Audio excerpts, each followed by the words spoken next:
You guys just, be good at clicking your buttons. And it's working very well. That's really interesting, actually, because it feels kind of not exactly like the polar opposite, but GG's coach, CY, he lets his players be involved with like everything from like the drafting to the strategizing to just the entire process. So yeah, it's kind of opposing coaching styles that I didn't really realize were happening here. Yeah, Metrum does their drafts, he studies their opponents, and he gives them like notes on their replays and gets very involved.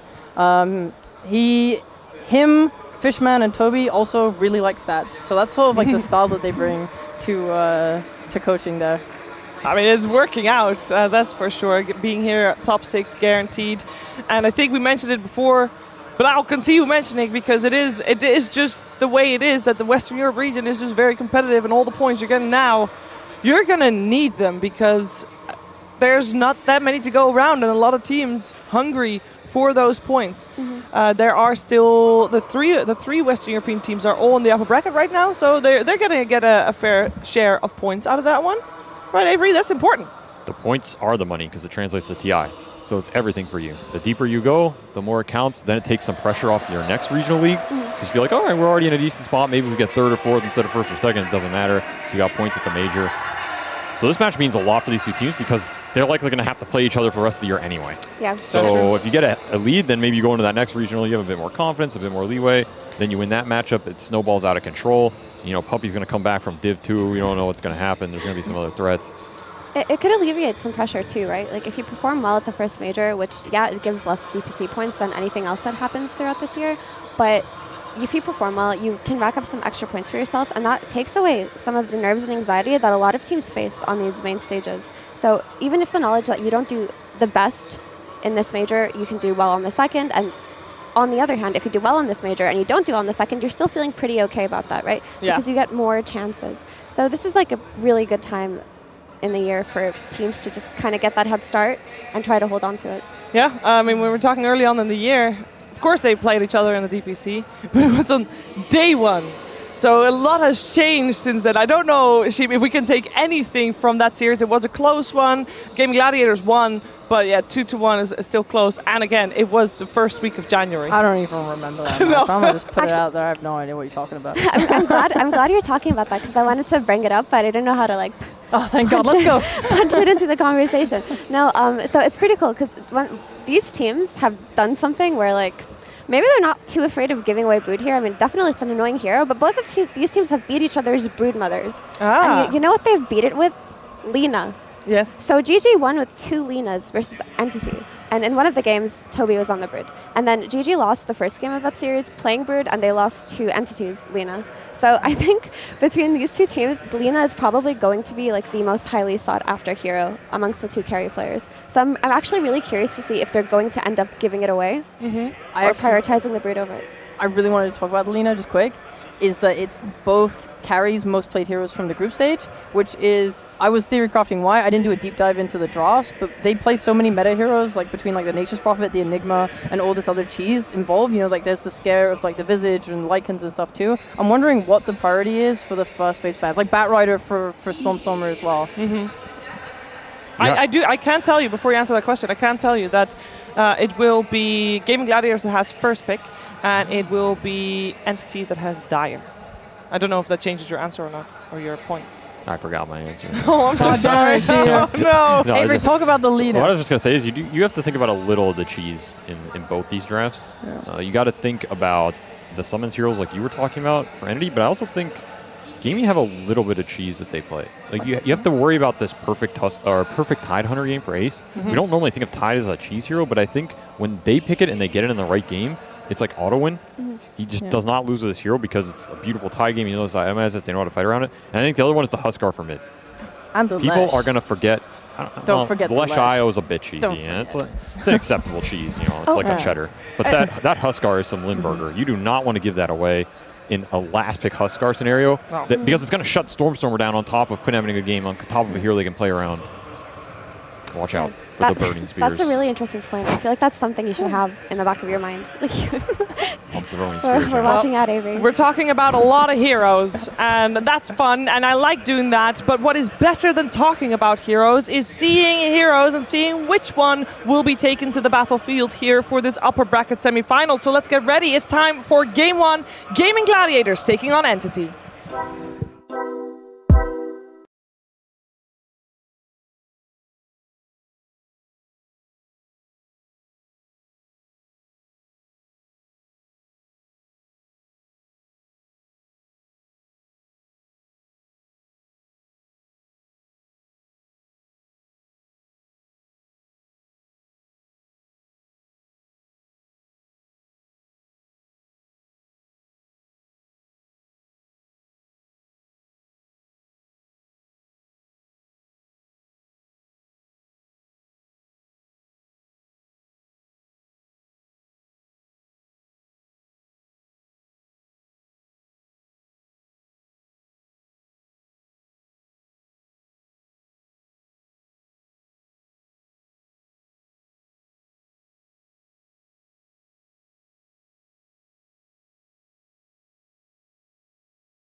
Welcome back, everyone, to the Western European Showdown. Gamin Gladiators versus Entity.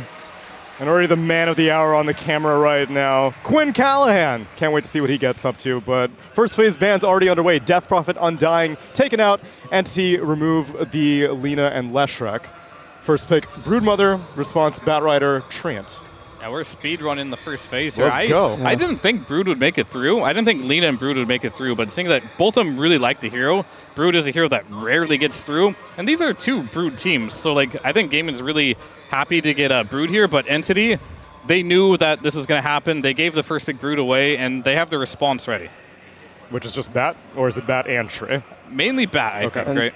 Puck open against this Bat feels a bit bad to have the Batrider against a Puck on it. If GG goes this way, it's a Queen hero. It's definitely a winning matchup. And I think that's going to be the big storyline here of this match, right? It's going to be the mid laners. Quinn versus Stormer. I think whoever gets off to a more explosive lead here will take over the game here. And I think Batrider is one of those heroes. We see it every once in a while in the off lane. It does have that flex potential.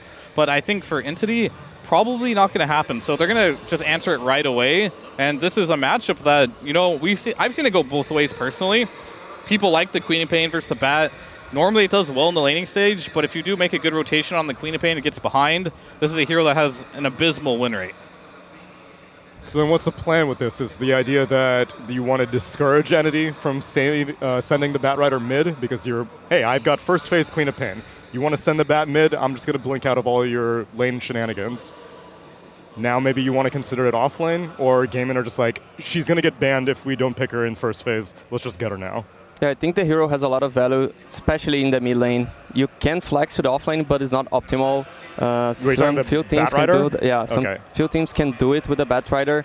Maybe EG with Whisper, but I don't think this would be Entity style. So I would expect to go mid, even with a, let's say, losing lane. But you have the armor with the Treant, so you can do a lot of moves in the map. You can play really aggressive. You probably get a range 4 that's going to stack triangle for you, so you can recover on farm. You're probably mostly playing for both side lanes. You're playing to stop this Brood aggression, so you don't care there's a co-op mid that you cannot solo kill her. You're going to have some rough time laning, but you can recover with the ganks on side lanes. Some hotly contested supports between these two teams get banned out, Enchantress and Disruptor, which aren't necessarily setting the entire tournament on fire, but these two Western European teams have a very strong soft spot for those supports. Yeah, and it looks like Queen of Pain has no wins at the major right now. What? Just checking serious? out. 6 picks, 0% win rate. Oh. But has Quinn Callahan played it yet? Because the Quinn of Pain is a little bit different. We're going to say no for the storyline here, but he has not played it yet, right? He has not played it. So this is... he's a very capable player, right? He's, NA's pride coming into this tournament here, mid lane, going to carry the flag, hopefully to victory here, no bias whatsoever. But he is playing against a Batrider. It's a good matchup. He is definitely not one of those players that's like, I just want to win my lane. So normally every pick he does is very calculated towards like the whole overarching game plan. So I do like the fact that he is playing it as opposed to like someone else who's just like, I just want to win my lane, but I don't know what to do after that. So I think they do have a plan in mind. But what they do need more than anything is more stuns, I think, because Queen of Pain doesn't have any, Brood has none as well. And when you play a Brood lineup, right, you kind of want like that tiny, like Pango type of mid that rotates to the Brood, right, and kind of like opens up the map for him. You can do that with Queen of Pain, but it's still not going to be a reliable stun. Yeah, and they need this winning side lanes because the game will be played a lot in the side lanes. It's weird that Entity, they go for the Enchantress ban because it's not a stun against this Batrider rotating, but it's a hero that could actually move to the mid lane. So they don't want a support that's going to move to the mid lane and take our tower when they're rotating. I guess this is explaining when you take Ankh out and you pick Rubik. It's one of the strongest laners you have as far. Treant after Undying, or maybe together with Undying, the strongest 5 in the game. I wonder how GG can find strong laners against this support duo, and SD is definitely not one, especially because Entity has the answer. You have heroes like Beastmaster open, so you have all the Zoo open, and this can be a weak link, in my opinion, on a draft. Of course, it's a counter to the Batrider Lasso. I don't like this D so much. It provides a little bit of a hybrid, though, because like it gives the save versus the bat, and it kind of gives catch, which is what you were hoping for, Fear. I mean, it is a type of like TP cancel, yeah. I mean, it's not a lockdown, but this hero does have merits in the game. If you really think about like what the Shard can do, like defensively, you can purge a lot of stuff this game, right? You can purge some tree spells, you can purge the Napalm, you have a bit of a save as well for the Lasso. So there is like logic behind why they want to do this, and sometimes I do harp a lot like having a stun, having a way to rotate, but Entity has proved me so many times in that regard, and I think these Western European teams in general, they play really well without stuns comparatively to like some other regions, because like they know their timings incredibly well, they know how important the laning stage is, but they're playing against someone from the region that is very known for doing similar things. So I think Entity really has sniffed this out, and here you have Clockwork now, which is a stun. It is a way to lock heroes down, but it doesn't really lock down Batrider, right? Necessarily, he can just like fly out of it. So, and I'm worried about the Zoo again. Like they lack the lockdown and they lack control against units. Yeah. And who has a lot of units is Illusion carries. Naga Siren gets picked up for Entity. And that's like the classic Brood counter, right? Like you see Brood, you want a Naga. Oftentimes we saw in the DPC, a lot of teams would go as far as first phasing the Naga versus the Brood. Granted, I don't think that one really works out as much, but yeah, what do you think? It's a pretty good Naga game, right? It's amazing Naga game. Like both supports do nothing against units, I think. Well, maybe GG, they know something we don't know, but I think it's a huge flaw that Naga is still open. Shadow Demon gets to farm with the Naga illusions a little bit, but does not deal with the actual getting sieged by all these illusions. I mean, definitely not here. I mean, they do need to address this, and it's not going to be from their offlaner since Brood is a very one-dimensional hero. I guess the second dimension can be played as mid, but that's already taken as well. Yeah. So they want a carry that can deal with it. So the Pudge, that's a good response. I've seen some teams go for like the Sven, Leshrek's Bandit, carry Lesh could work in a situation like this, but it's not in the pool. Monkey against Naga, but it's against Batrider. Feels bad. Yeah, I mean, carry isn't generally the role that counters Naga the most, right? It's normally your mid and offlaner that do like the heavy magic burst, whereas Naga, it's a high physical or high armor hero, right? So it's pretty good against like just all the carries that do overwhelming physical damage, which is why Pudge was such a great ban, right? One of the few carries that does that magical AoE damage that cuts through the armor here. So they're going to have to make a choice here. Battle for rebuilders, maybe Ursa, PA. Dyrachio loves Troll Warlord. That's the hard part, too. It's like they're giving Toby his last pick, right? So whatever you pick here, Toby's waiting for you Yeah. with this last pick to make your laning stage hard. So Entity, I think, in a really comfortable spot here, whereas Gamin Gladiators, they're going to pick some type of AoE here. It's really going to be or they're not. Okay, so this hero's terrible versus Naga as well. What they're playing for now is tempo. And I kind of like this switch up here by them because like they realize if they pick a Sven or something like that, their late game is probably not going to be a situation where they're comfortable going into. But if you have the Brood, you have the Quap, you have this NP, you can snowball this game really hard and maybe enter that 25-30 minute mark. Should Entity go the same route, some Lycan hero, take benefit that GG does not do well against units? Or should they go a hero like, I don't know, a Kunkka sort of offlaner that's just going to hold the map for you together with this Naga? I feel like they can go the aggressive approach, some Lycan. Visage, not that good, but the remaining Zoo. So you want to or Chen 3. You like one-upping Gamin's speed then, as opposed to, like you said, the alternative. What about the Tide? That would be, I guess, a more defensive approach. Tide is the better Kunkka. Kunkka was a bad suggestion in that sense. Thanks. The Tide feels way better. I was going to say Underlord, which is probably worse than both of those. Some Timber, but I mean, if they get the Tide here, we've seen quite a few times some Tide players versus NP.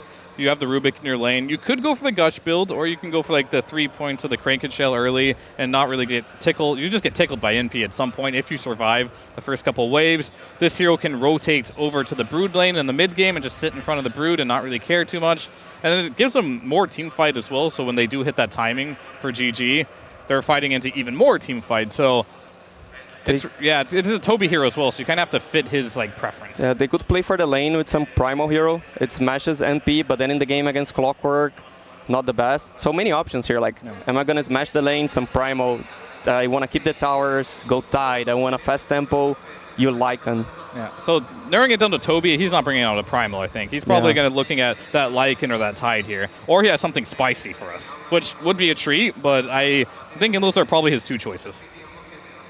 Or maybe Naga 3 and they pick another carry.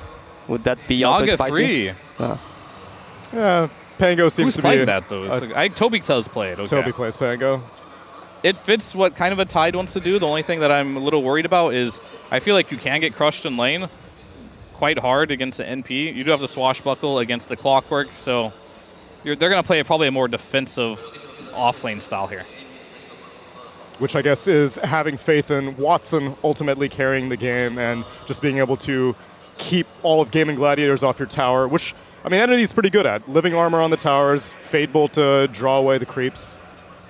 But which one do you prefer, Fear? I think I really like Entity's draft here. I think if Toby has a decent laning stage, this is a pretty free Naga game. Rotations to the mid lane are going to define this matchup for me. If Queen of Pain gets off to a rough start because Rubik takes some runes or Tree takes some runes, maybe the Living Armor will be the difference maker in getting a kill or not on this Bat Rider. And if you don't snowball his gaming, I feel like your late game is really difficult. Astini? For me, it comes who is the best carry. Is it Watson or, wait for it, Quinn? Because Quap has a way better game than NP, in my opinion, that game. So Quap will need to go godlike streak, 15 minutes to open space, otherwise they're losing. And what was the win rate on Queen of Pain in this event? 0% right now. It has not won a game at the major. That is discouraging, immensely so. But again, we haven't seen Quinn taking it to effect, and they took the Nature's Prophet, so it seems like they have a pretty clear idea that they want to push. And when you get Broodmother first pick, really the game should be in your hands. We'll see if Gamin Gladiators can repeat their Western European dominance, because during the DPC they were able to beat Entity, but Entity has grown a great deal since then. Will it be enough to take a victory in this game number one? We'll have to find out with our casters. It's Avo and Jenkins. I think the panel is doing a huge disservice to Quinn by saying that his match on Queen of Pain will determine if he's the better player than... Yeah, that's not fair. It's not fair. I think that hero is looking really bad. We casted a game with Nisha playing Queen of Pain. Nisha's undoubtedly a great player, a good Queen of Pain player as well. Yep. Zero impact. Yeah, he had a lot of items and no impact. Yes, honestly. So, that's kind of sad. And I also think for Entity, it's a pretty free Naga game for Watson. I'm really feeling this Naga pick, and I don't think the Nature's Prophet has answered it. Hashtag Tofu big fan. Stormer knows the meme. What's the meme? For anybody that doesn't know. Okay. So Tofu, he has when he started playing, not many people would watching his Div 2 team, right? And then it was his friends mostly that would watch him. Yeah. And they didn't know Dota, so they didn't know how to comment on his games, so they would just post #TofuBigFan in the Twitch chat, thinking that would support him, because they didn't know what he was doing. They just said, we're big fans of Tofu. And then people started copying, and then the meme became, if you like Tofu, you go #TofuBigFan. That's good friends. It's a very wholesome great meme. Friends. Yeah, it's a great story. We have an interview about it, but now I ruined it, so that's one piece of content out, Richie. Yeah, well. Not like we're putting any others. Yeah, nobody watches us anyway. I mean, or those, really. The producer just said, I paused the game for you just for that. Okay, you're getting called out. You can think, but you can't hide. What is jacuzzi? Okay, is that how to spell jacuzzi? No, but it seems like they have a good vibe. These two teams, right? They're hanging out together. Yeah, that's nice. Which means they know each other's picks. Right, because that's what you talk about in jacuzzi. Right. Draft. That's the jacuzzi talk. Mm-hmm. And so I wonder where the Queen of Pain and Batrider fall into that. You think? I mean, they must have known Stormer's Batrider. That's a classic. Yeah, of course. You were talking about his innovative build, right? Yeah, I mean, as innovative as you can get on Batrider. At the time, everybody was maxing Sticky Napalm because, that gives you more damage for kills, but the cooldown on the Firefly, it decreases quite a lot per level. So he was maxing that out, just playing entirely to farm and getting these ridiculous early Blink Daggers and Boots of Travel. People basically realize this hero is a late game hero. Batrider, if you can get to the the Octarine, the Refresher, you legitimately do 10,000 damage in a single combo. So of course you can play for the late game. Against the Queen of Pain, you must play for the late game because the early game is actually the one part Queen of Pain is useful for. Sure. I don't expect to see him go for the Firefly max build just because now that was before the Sticky Napalm had any damage on the application of it. Right. So now the application damage is pretty good. Early kerfuffle here in the bottom lane. It's not going to lead to anything though, unfortunately. No. There's not much kill potential on either side. Gamin did secure 3 runes out of that though, so they're going to be pretty happy with that. Oh yeah. So I guess Entity overvalued their own early game potential. It's a really hard game to steal runes against Clock, Queen of Pain. Even Aegis Prophet's Treants are very annoying early. Oh yeah, for sure. Clockwork is the biggest one. There's so few heroes that can man up against a Clock level 1. Yes, 100%. This, by the way, speaking of level 1, I think this is when you can put a lot of pressure on the Queen of Pain with the Batrider. Okay. I really like that he's doing this, just zoning on the first creep wave, because the dagger's not that effective, and this way that you get level 2, and maybe you can kill her before she gets the blink. If he gets Firefly here, Quinn does have to be a little careful. Okay, but do you go Firefly? Because I thought Flame Break was the better build to just be able to harass and keep the Queen out of lane. Against Quap? That's a good question. I would say probably Firefly because, going Flame Break would be playing to, win the lane and pressure the Quap, and I don't think you really want to do that against Quap, but he's holding the point.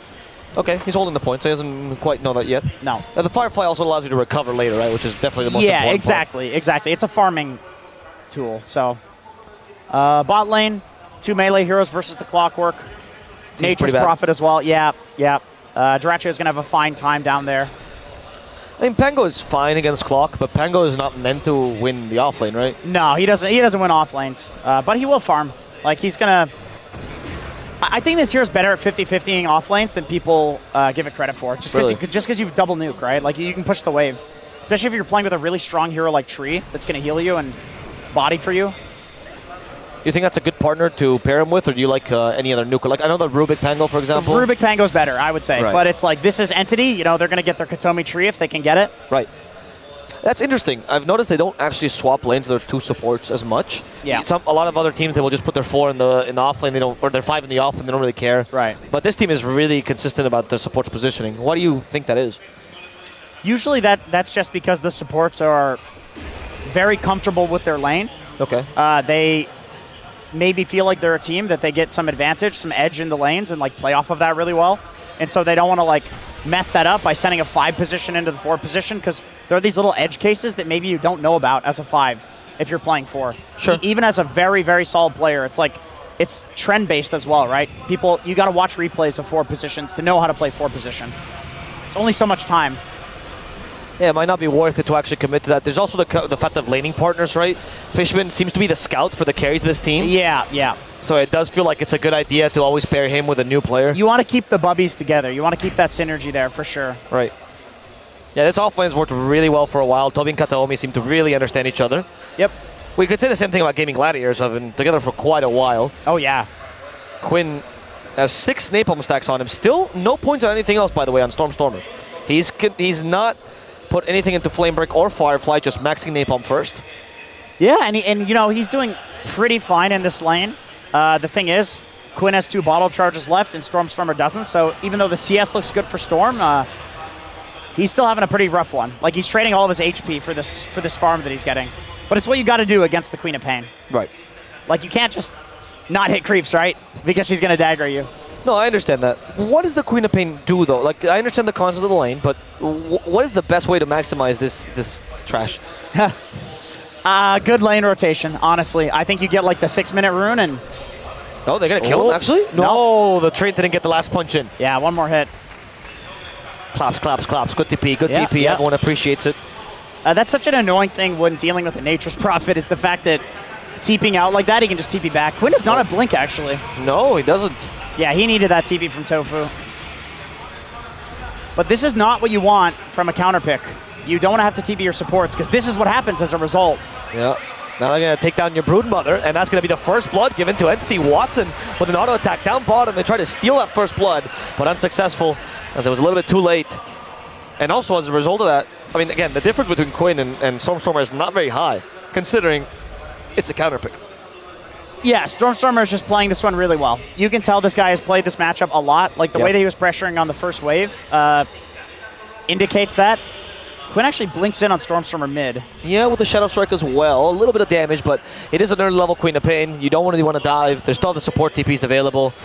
And he's fully maxing the Shadow Strike, by the way. So he's committed entirely to dumpstering this bad in lane. His rotations are a bit weaker because of that, and so is his farming. If Stormer just leaves and goes and farms stacks, Quinn might be kind of sad. Because then he loses his purpose, his life right now. Yeah, exactly. Sure. Where's the first rotation then? Let's say that he doesn't do that. Oh, maybe the rotation is mid. Fishman is now covering mid for him, as Stormer did exactly what you said. Go farming stacks. Fishman, there we go. Down to the low ground. They see him, there's a Rubik, they ping him. Let's go, Tofu. And with Disruption, sets up for this kill. Quinn low on mana. Tofu eats a mango for himself because he knows Shadow Poison a little bit stronger. Queen of Pain still done nothing right now. It's mostly Shadow Poison that's bringing him down.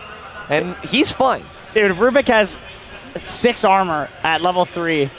This guy's actually just so tanky. Oh, okay, maybe they catch Toby. He is out of mana as well. Only Orbital Corrosion finally breaks the cogs, but the Treants don't body block him in time, so Toby will be fine. As a TP from Nature's Prophet in the mid lane, Storm covers the trees with fire.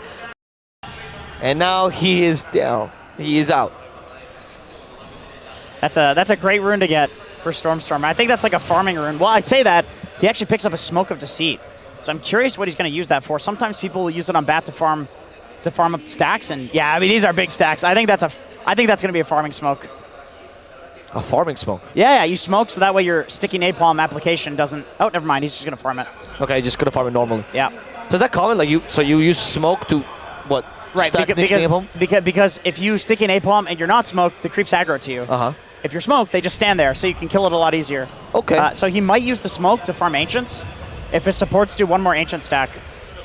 Oh, I see. That's a very clever, it's like the Blur PA technique to farm Ancient. Right, like exactly. You can do it on Pudge with Rot. You can do it on SF with Raises. I see. So when you do that, do you like smoke like 3 people and then 2 go gank and then 1 sticks to the Ancient stick? Yeah, you can definitely do that. Or like a support can go put wards down. That also works. Okay. As I talk about support, Celery is a support in trouble right now. Treant, though, has a hard time hitting him, and Celery quite tanky now with the rotation from Stormer. He's really committed to this. Goes the long way. Shadow Strike to slow him, but Sticky Napalm will catch Celery. But Sonic Wave now. Stormer cannot get close to Quinn. A little tip by Celery. He knows what he did there. Forced a nice kill for Quinn. Yeah, that was a bit of a debate. Stormer, he thought because he had the lasso that maybe he could follow up with a kill on Quinn or like TP out, but yeah, Quinn just did a little bit too much damage there. So a bit of an overcommitment, but, you know, a kill for a kill. Oh, watching this replay, okay. I mean, it does seem... What do you think is the right play there? So Stormstormer just leave? Is it even possible? I think he was dead once he killed Clock. He got baited in by the Clock. Okay. Broodmother is now in trouble though. Lasso plus a couple of hits from the illusions. And Ace also falls. In exchange, they want to try and go for this mid tower. But your main pusher just went down. They have good vision in this mid lane. It's going to be Celery trying to go from behind. They have Cogs, but not in time till against his immediate. And Fishman, he's safe. Okay.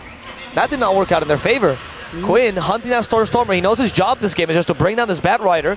The auto attacks are coming in. Quinn has a haste rune, so Sticky Nails doesn't bother him. Scarlet Scream of Pain, plus the auto attacks, one more hit, and it's actually going to be Quinn that gets it thanks to the Shadow Strike. Disruption continues this fight. Fishman is the target, and thanks to another Scream of Pain, Fishman won't TP back home. Yeah, so this is the type of performance. This is what we want from Quinn. If you're a Gamin Gladiators fan, if you're a Queen of Pain fan, like Astini said, he needs to go 17-0 in this game to make it work, and he's not far. Yeah, it's looking good. Like I really do like that he's following Stormstormer around. You know, we talked about the Shadow Strike build. It's kind of a laning thing in a way, but it's more so like if you're just on the Bat Rider screen and you Shadow Strike him, he can't farm, right? And you can even kill him. So Quinn's just following him around, realizing that that 1-to-1 matchup is so good for him that even in the jungle, he can basically like quote-unquote lane against the Bat Rider. Right, true. And as long as he does this, he accomplishes his role, and then you can just rely on the rest of your team, and just particularly to carry you through the game. Yeah, exactly. I mean, you'll see this quite often, like when there was the meta where it was Bat Rider and Slark. Bat was played as like an offlaner. Sure.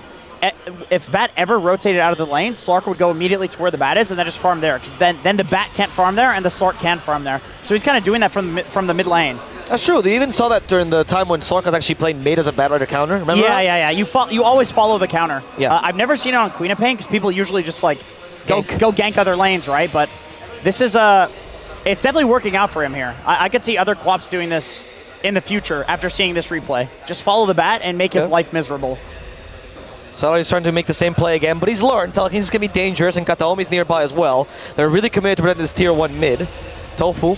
That's the wraparound as well. Don't have vision up in the high ground. They just check, but the smoke got detected by a ward nearby. Tofu, he got the wrong warding spot there. Watson knows. I don't know if they're looking for Stormstormer or Watson, because the Naga's a tough kill. It is. You do have the Sonic Wave now. With the DD on Quinn, that's the factor I think that makes it possible to kill him right now. Yeah, Naga has a lot of armor though. Yeah, they're not going to go for it. They don't want to chase him into the triangle. It's a little bit too crazy. And Stormer's already swapped jungles. He's done dealing with the Queen of Pain. They find him though, hook shot.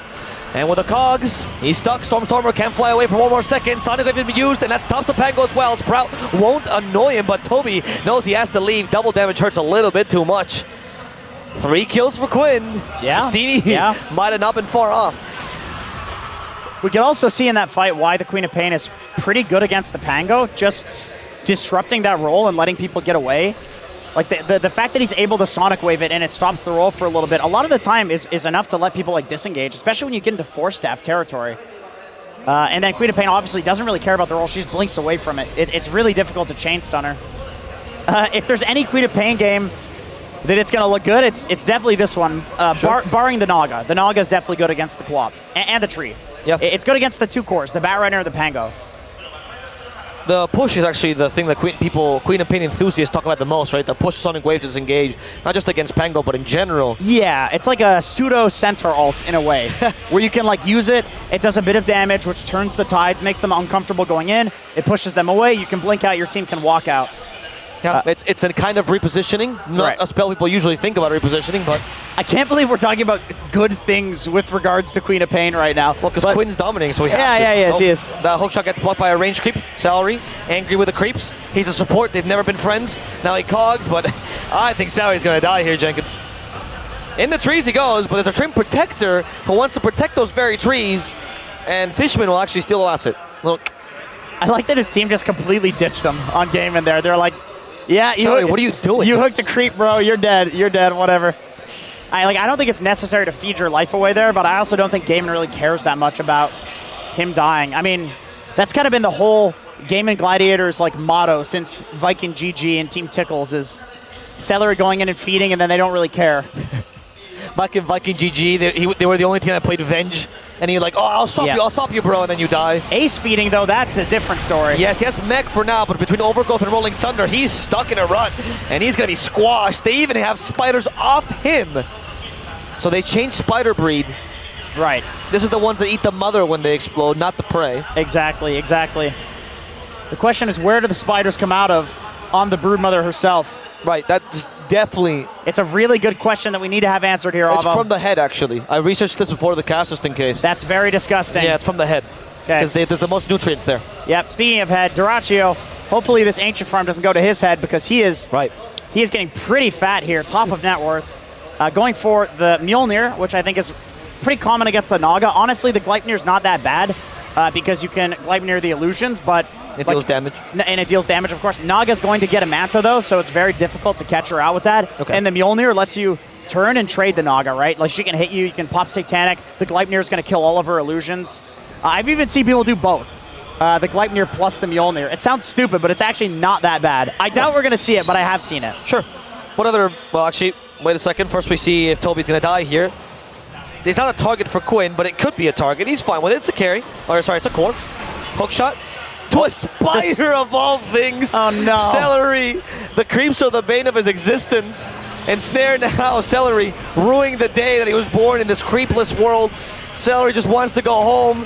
He tries to go to the low ground, and he does accomplish it. Nice job hugging the wall there, but unfortunately, there's a flying Bat Rider that can just jump over it and hunt him down. This poor guy is not, he's not having a good game. No, it's looking rough for him. His team is farming just fine, though, so, you know, like these times where he's going in, it's kind of like they're looking for kills to like extend their lead, but it's not like Entity is punishing it in any way right now.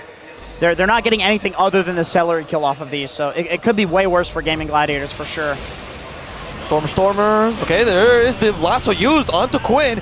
Despite the fact that Stormstormer's slow, they still get Quinn. Stormstormer might just die. Sonic Wave to finish him off, but Quinn does fall in exchange. Toby's the next target. They're thinking about it. Ace, though, does not want to dive to tier 2. And I'm going to let both of them go. No reinforcements ready. And Duraccio, he wants to keep farming. Probably made the call. Guys, I'm close to Hyperstone. Let me be.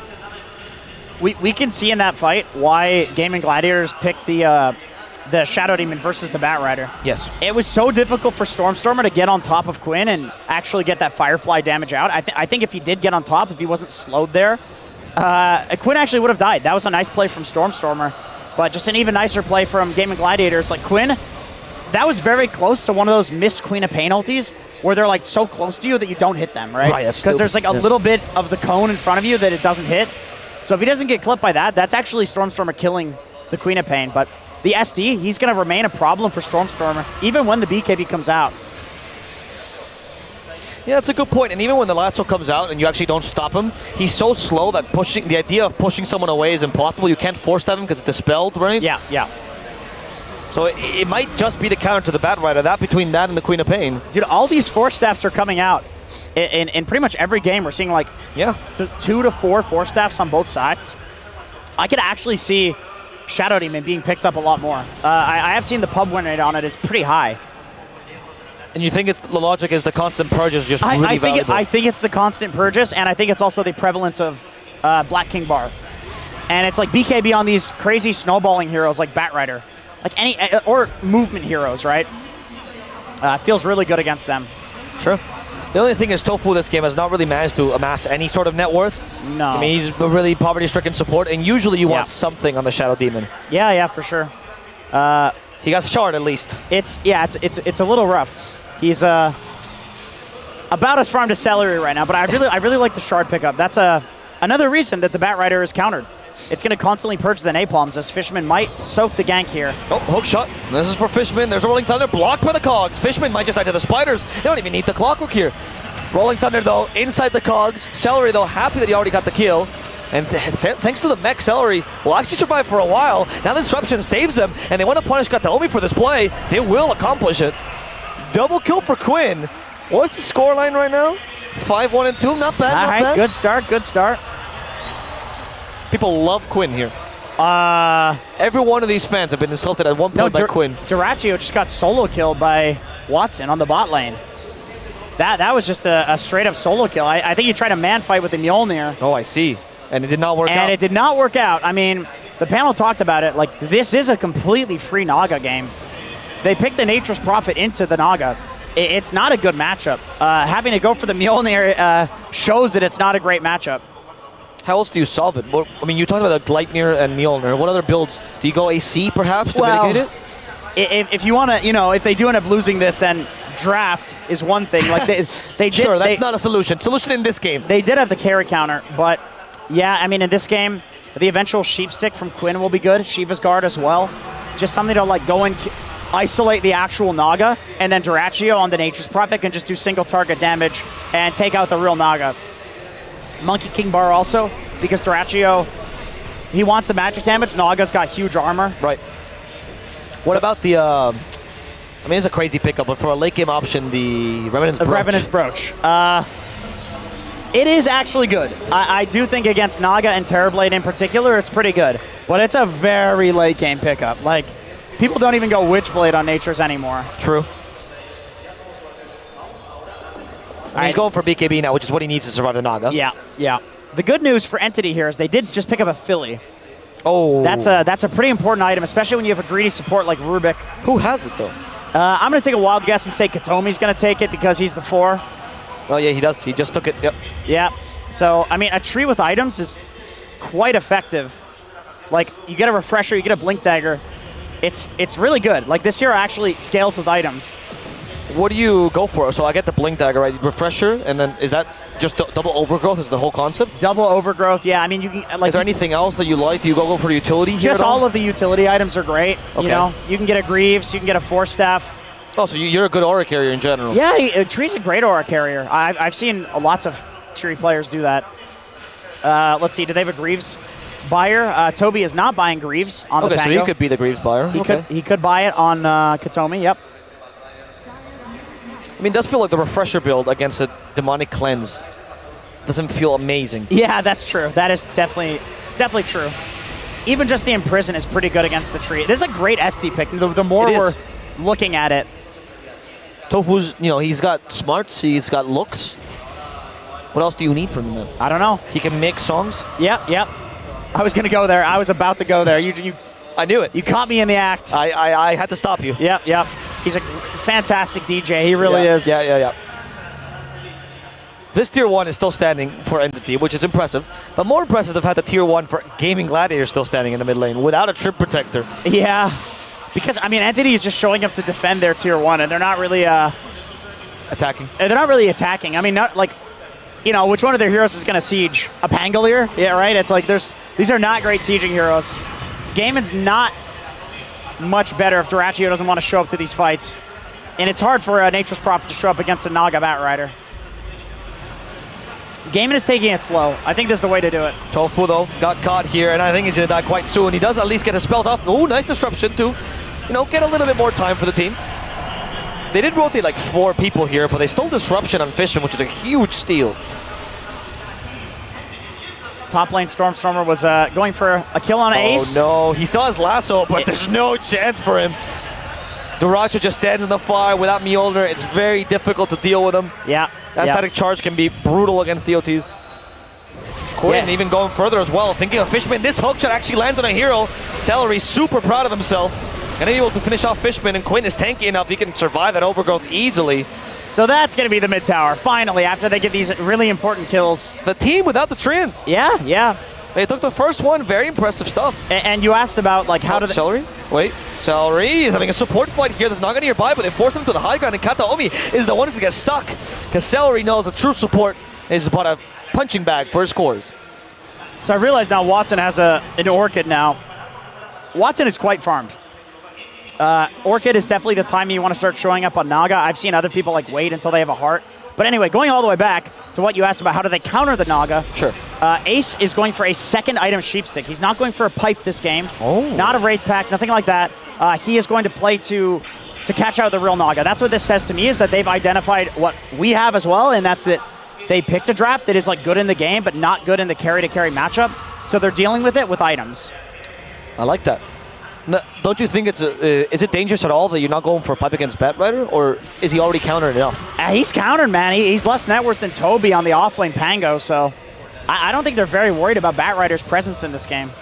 I think this is definitely the play. Watson is the saving grace for Entity here. Like, this is the guy they need to play around to win this game. Right. So countering him is great, and Quinn is going for a Shiva's guard as well to isolate and show who the real Naga is so he can get sheeped. Can Toby scale at all with his Pango offlane? Can he become that secondary carry they desperately need? I think so, yeah. I mean, he's gone the build for it, right? He didn't go for the Greaves or anything like that, so Pango late game is definitely a force. But it's not a true carry. It's not a true carry. You're never going to outscale like a Nature's Prophet or a Naga Siren. Yeah, I guess MP is a very big point there, where there is a moment where Sprout leashes and Pango feels pretty bad. Even if you destroy the trees, you're still stuck rolling in the where the Sprout was. Yes, exactly. It's not very fun. Well, it's actually great fun if you're the Nature's Prophet. Oh, it's amazing. It's a great talent. Yeah. It's for everyone that plays Natures. Yep. That one's getting removed. I can already guess that in the patch. It's too stupid. Why is it Pierce BKB? It might be like a 25 talent. They might change that or remove the BKB piercing. Yeah, I think if you just remove the BKB piercing, it's kind of fine. Yeah, definitely, it is. It's like Nature's Prophet is a better puck right now. Yeah.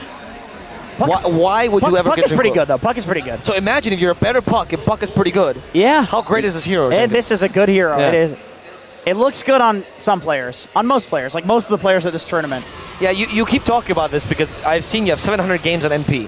And you want to talk about the difficulty it is. I believe... You said on panel you need 50 games to learn this hero as carry, and Monet did it in 3. If you are not a tier 1 carry, I think this hero can be confusing for you if you've not played similar heroes. Right. Like, you can TP in and just die. You have to be very careful with the fights that you're choosing. And some carry players, they get items, they just TP to the fight, show up to the fight. They win the fight because they have items. This Nature's Prophet's not like that. To your credit, I will say that... Oh, Duracho. They cancel his TP. They will. Katomi just wants to annoy him. This is just a cheeky TP cancel. Leading. Yeah. They don't have Gleipnir. Middle lane, though, is where the real fight's happening. Tofu's been silenced and ensnared. He's done. That's pretty much a doom. He's gone for. As now, the Queen of Pain. Luckily with the BKB, she's not taking too much damage. Quinn is surviving this, and they still hook shot. They can reset the fight. Duracho gets in as well. The song is being ignored due to the BKBs. They're going for the supports first. Watson the next target, but Quinn on the Queen. Cannot quite get close to it. Oh, there's the Hex. They're going to go for Stormstormer first. That's the easier target for sure. Toby's in nearby as well. Low on HP. Toby's dead. Stormstormer joins him in the grave. And now it's Watson. That's the real target. Fishman trying to distract him. Look at the TP from Duracho. Super aggressive, but Sprout doesn't actually catch him. They go for the support instead. That's a dieback. It's the easiest kill they could get. Duracho gets away. Everyone distracted, so Watson gets away. Everyone distracted them so Watson can get away. And now they can take a tower instead. Celery absolutely made up for the creep hooks earlier. He did a great hook shot initiation. That was such a good hook shot. Like, not only did he catch 2 heroes, he caught the back line. Like, he hooked through the front line into the back line. It separated the fight in a way that Quinn could survive despite being Treant ultied, and I think he got lassoed as well. That was a beautiful hook shot. Are they going to lose Rax here? They don't have Song. I mean, at least one lane. There is so much pressure on Watson to do some hard carrying Rolling here. Thunder is available at least. Okay, Rolling Thunder, go for Ace first. There is no overgrowth. Sonic Wave pushes the Rolling Thunder away, and he's leashed. He's into the trees. Didn't even realize it. Toby just got destroyed. The Queen of Pain's working, Jenkins. Quinn's the only man that can do it this tournament. It is, and so is the Nature's Prophet. The fact that they got 3 kills in the previous fight instantly boosted him to that level 20. Toby was not expecting it because prior to this engagement, Duracho did not have that talent. That is the first time he saw it. Quinn actually tips his bubby on Duracho for that very nice Sprout in that fight. Yes, that was fantastic Sprout. And the pressing of the Q button and then pressing that on the Pango. Wow. It was beautiful. I mean, and then pushing him into the tree, and Pango realizing, surely I'm out of the Sprout. Yeah. I can't be leashed now. No, that's not how the talent works. No, it's not. I would actually love to see how that's coded. Okay, they caught Quinn. He has an illusion rune? Yes, he does. Okay. They were definitely not expecting that. Yeah, that's a very convenient timing for him because his BKB is on cooldown. Yeah. He could have actually died there. I mean, Quinn knew that's why he was playing so aggressively. Let's watch this fight. I want to see the push into the Sprout. Look, he actually got pushed out of the because sprout. he kind of rolled back into it, but you can't stop that because you're in one direction. It takes so long to change the way that you're rolling. They're just kind of ignoring Watson in this game and killing his illusions. Yeah, I really did think they were going to go for Watson multiple times in those fights, but every time they hit him a couple of times, they kind of realized, oh, this is too tanky. Yeah, he walks away, but then does nothing. He Watsons away. He does. Yeah, that's going to be a euphemism for losing the game while being very farmed quite soon. Wait, Jenkins. He's got They Greaves. have a last-ditch smoke attempt. At least going to kill on Ace. It's again the Sonic Wave disengaging. Quinn's not letting them get close to his teammates. I think BKB he wants to go for the Batrider. They hit the hookshot as well, but they can't get the cog. Stormstormer for now, he's fine, but here we go, the leash. Lasso immediately to stop the MP. They're carrying him away, but Duracho's happy with this. He's in the middle of the fray, and he's just hitting whatever he sees. They're finally going for Watson, but Watson's a bit too tanky. The Overgrowth trying to reset the team fight. They four-step away Duracho. Duracho said thanks to the disruption, cogs. It's very difficult to get through. They can't get to the range carry. They're going for Toby instead. The damage is high, but not high enough. They can retreat in time. Gaming Gladiators will survive with their carry. Their mid laner's fine too. They get the kill on the support and a courier for free here, but that's not what they were looking for. They almost lost Toby there. 25 HP. Duracho's in. Back. Sprout for vision. And Quinn's joining as well. Watson is just not an easy target. Not the target. They've Not the given target. up. Yeah, not the target. What a strange fight. It was just so separated by the Gaming Gladiator supports. The Clockwork Cogs. Celery is a god. Yeah, he's his force staff was also the one that to the low ground to save Duracho. Yeah, absolutely.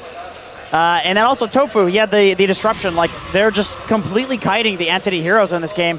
We're seeing why melee heroes are not so good in this patch. It's like you'd think, okay, people are getting force staffs to counter the ranged carries. It counters the melee carries even more. Yes. The poor Naga doesn't have a moment to just 8-click the ground. No. And a sheep stick is not enough to deal with that. Like, it doesn't keep them in the same spot with the force staff. You need a sheep and a nullifier. Right. Or an abyssal and a nullifier, like some crazy combination of items. And they're the team without the demonic purge, right? If they had it, they'd be much happier with themselves. Yeah, I mean the stocks on this hero are definitely rising. I love the SD this game. We've talked about so many reasons that it's strong. Oh, that's an ending smoke. This is the nail in the coffin. That's what Gaming Gladiators is hoping for. Yeah, Roshan is up, so a single kill here. Even just dewarding the high ground and securing this area would be good. Yeah, Wrath in Nature, hookshot as well. Going for the support first. Fishman, dead. Toby rolls in. They're actually going to kill two supports at once, and they got him with a Sonic Wave. They more or less guessed where he was, and the area was enough. Quinn's following after Stormstormer, who activates his BKB just to go to the high ground, but the Broodmother just chased him down. Luckily, Toby's capable of blinking himself to safety, has a TP. He's not going to die. Yeah, I mean, that should be Roshan for Gaiman. And let's see, is that the second Roshan? I don't remember. There's been so much fighting. Yeah, that's the second Rosh. So Aghanim Shard, who's going to get that? Let's see. Yeah, it's good, it's good. Who needs Rosh when I can see Quinn's face instead? Oh, Quinn for sure takes the Ag Shard. He has it queued up. He's earned it. He's winning a game with Queen of Pain, 9-1-10. You can give it to Duracho, too. This man's 26K net worth. He's got 10K on Quinn. Nah, Quinn's going to take it. He's got it queued up anyway. You know that he wants it with this build. Yeah. It's too good. He already went for full tankiness. Like, you got it. You got to be able to get in the middle of the fight. Yeah. It's another thing to, like, eventually, if they decide that it's worth their time to kill the Naga, it's more AoE damage to help them isolate who the real one is. Okay, I guess that's true. If they decide that they want a feast after the appetizer of the rest of Entity. Right. Then they can go for Watson. But the appetizer is like, it's a great, delicious, like, beautiful taco made to perfection by the best chef in the world. And the Naga is like a plate of plain white rice. Yeah, when you go to a restaurant and it's like unlimited salad or soup? Yeah. And it's just so good, and you just keep getting it, and by the time you get to the main course, you're not even hungry. Right. That's the situation Watson is in right now. He's like the spaghetti bolognese. It's just like, dude, somebody eat me, man. Why do I feel so worthless right now? Yeah, but there's breadsticks upon breadsticks upon breadsticks, so why would you ever touch the bolognese? And the bread is so delicious and fresh. Yes. Anyway, back to the game.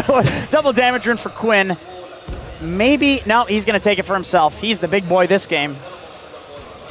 I mean, he's feeling himself. I'm okay with that. It's like, guys, I'm actually winning on Queen of Pain in the major right now. Yeah, this is a bigger accomplishment than winning the major itself. That is right. He's taking this very seriously because before the game, I did ask him during the draft what they're going to pick. And he removed me from his friends list. So he blocked you, actually. Yep. There was a bit of a blocking situation. So he's taking this very seriously. So that is not a feeling himself DD. That is a I'm trying to win this game. Okay. At any cost, and I'm the one that's going to carry this. Even at the cost of your friendships. That makes sense. That's right. Smoke for Entity, because they're taking this equally as seriously. This team, they had an incredible match against EG, and they don't want to give up on this one either. It's their first time, they were telling me that they actually won an upper bracket match. They really want to keep themselves in the upper bracket. This first game of the series would matter a lot for them, and they just could do it, given that leeway. They're going for like the long wrap around here. This is what they specialize in. What can they find? This is the fight. Maybe Tofu, but Tofu's in a really good position. Never mind, he's in a position to be caught, and they want him actually to die. Goodbye, Tofu, as Quinn tries to block this overgrowth immediately, but they fleece the Pango. He's stuck in his own pinball zone at Demise with a Sonic Wave. The ball's down. The song plus TP, they realize what they have to go is to leave this area. Entity got 1 kill, and they'll have to deal with that. They got the Rubik. You know what? Sometimes you win, sometimes you lose your Rubik. Well, thankfully, Fishman has no items, so he does have buyback. He's been saving his gold, realizing that at some point, they're probably going to need 6 heroes. Like, Fishman's going to need to walk in first and die if they want to win a fight. I don't know if they can do it on this barracks without Toby. Stormstormer's trying to cut the wave. The mid wave is pushed out as well. Yeah. So there should be only one set of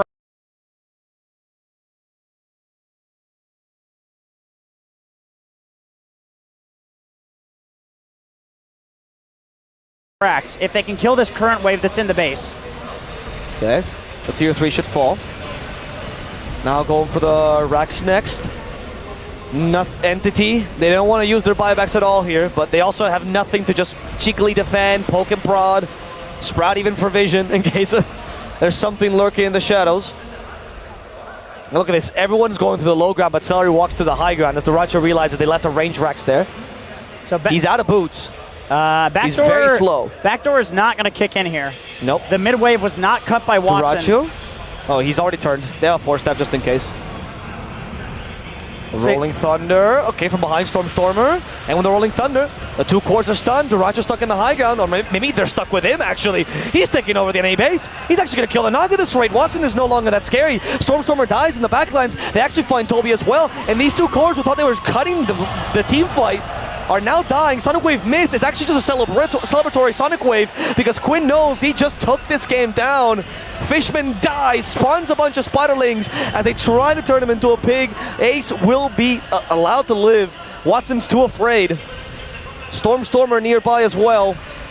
He's thinking, how can they get this last jump to be worth it? They have lost the Pango.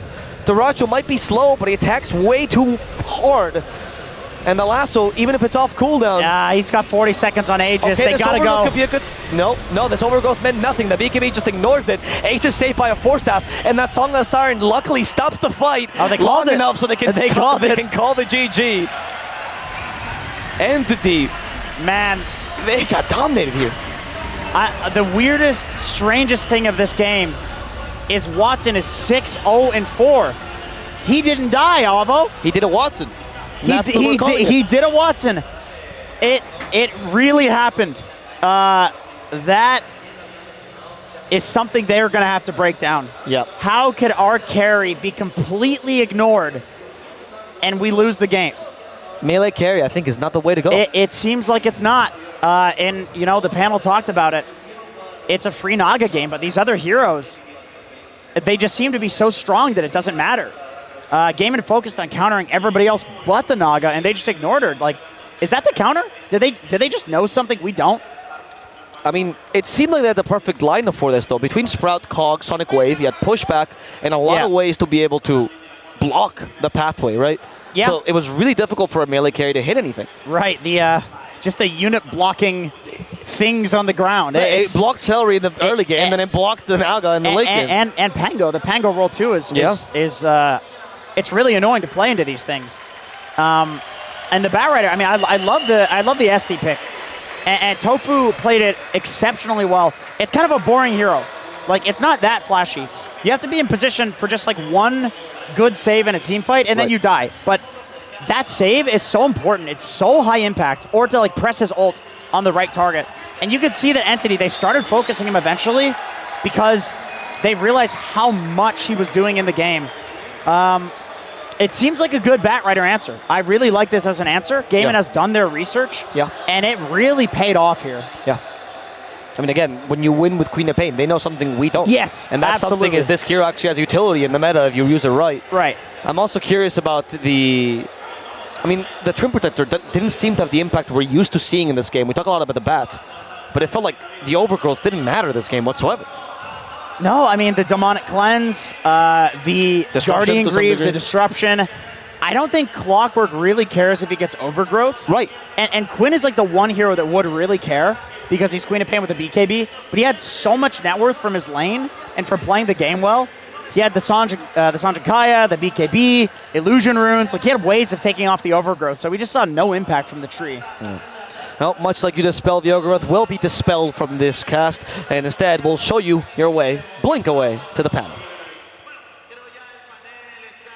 Poof! You're here now. That's how blinking works. Welcome to the panel. Indeed, we're going to break things down. I just realized Tsunami was on this chair, so I had to move it down a little bit. We're good, though. We're going to break this game down into exactly why Gamin Gladiators took this first game and exactly why Watson never died, even though he was on the losing team. I'm joined by SVG, Sheep, and Effie, and I think this game, it really starts with one thing in particular, and it is the mid lane. We talked about it before the game started. SVG is nodding hard because Queen of Pain versus Bat, it's a classic. Normally you remove the Queen of Pain, and to be honest, Queen of Pain has been losing a lot this tournament so far. How did Quinn make it work? I mean, the Queen of Pain is a different beast. This guy, okay, I remember years ago when we were playing versus Bat, Quinn said, I'm pretty sure this Quamp can destroy this hero. And he was one of the early players who started playing that matchup one-on-one in lobbies, grinding it out, figured out it was insanely broken. He's extremely comfortable in this matchup. If I were to pick one player in the world who's going to win a Queen lane versus a Bat as hard as you can and make that matchup work, it's him. Not only that, he understands and likes playing this hero scaling into the late game. I think Queen destroys Naga in the late game. I actually think it's one of the more unplayable matchups if you get there. What we've seen at this tournament is Queen has struggled to get there. But you're supposed to win the lane this hard so that that's not an issue. And this is what the game flow is traditionally supposed to look like. After that happens, again, Entity lose their playmaker. Gamin's is online. I feel like it's an way easier game for Duracho than it is for Watson. Sure, you don't die, but...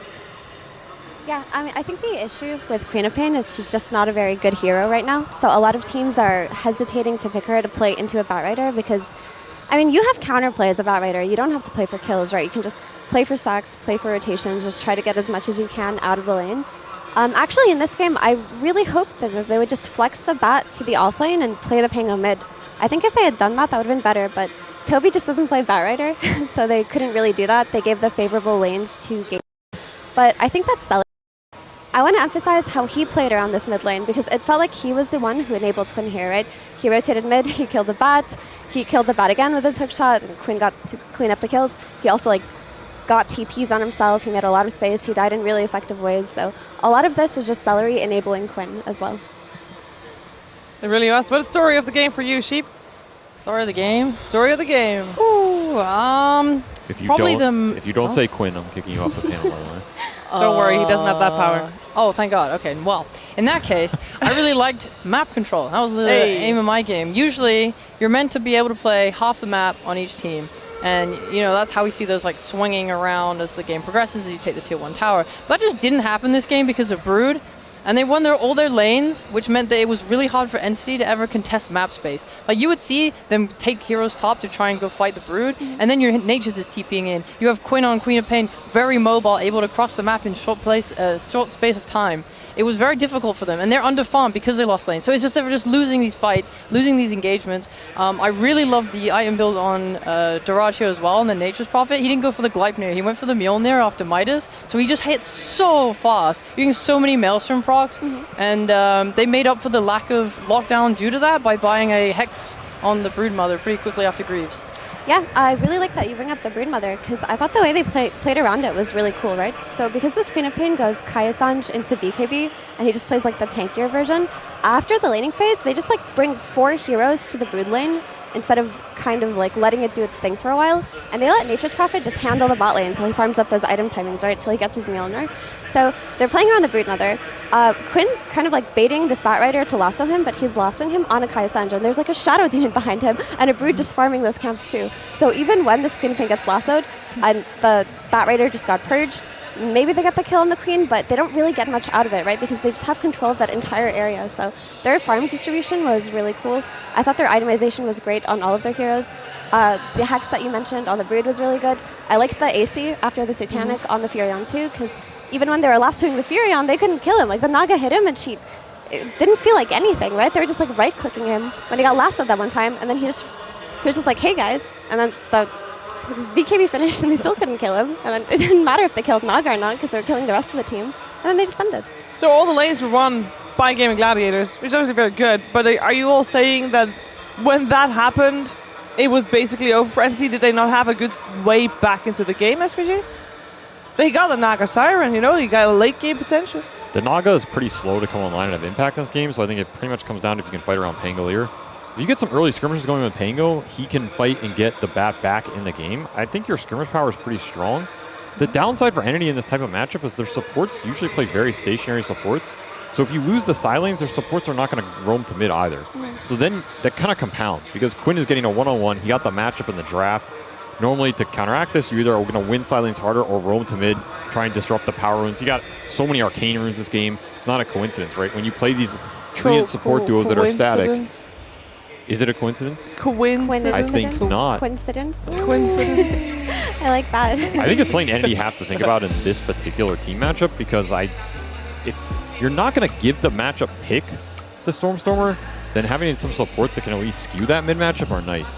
Or just win your silence. I think this game is I don't think it's that hard for those lanes to go better for Entity either. I don't think the Silings are some impossible setup for them. Yeah, you just have to execute.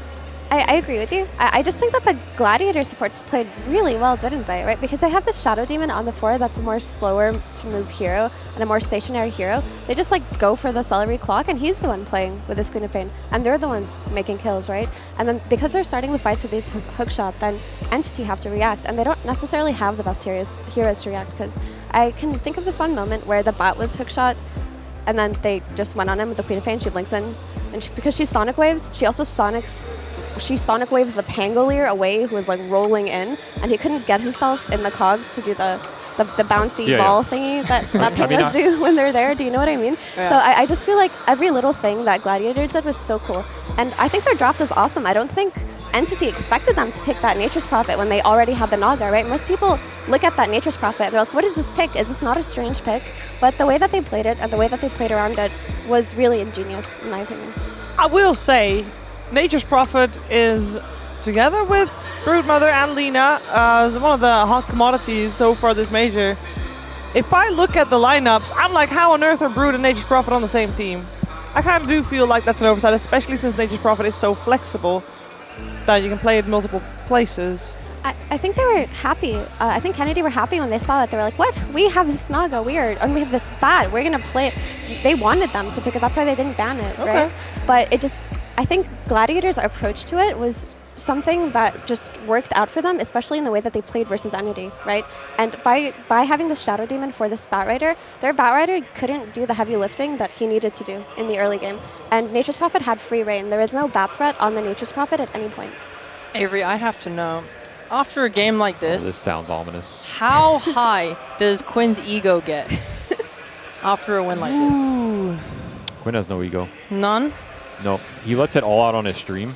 I see. When he goes on those ban tirades and he bans half his chat, that's him expunging the ego from him. It's his cathartic release. Then he goes in a competitive match and he's mode Zen. Mode Humble God. The whole world opens up. To be honest, all I'm learning is that I held all these guys back. That's all I'm learning at all these tournaments. I played with them all for years. The second I stopped playing with Snay, he wins a TI. The second I stopped playing with Quinn, he looks like the best player in the world. It was me. I was the problem. Or you guided them to success. I taught them everything they know. That's the other way you can look at it. Or could it be that leaving North America yields positive both outcomes? Quinn, did you ever try to play outside of North America? You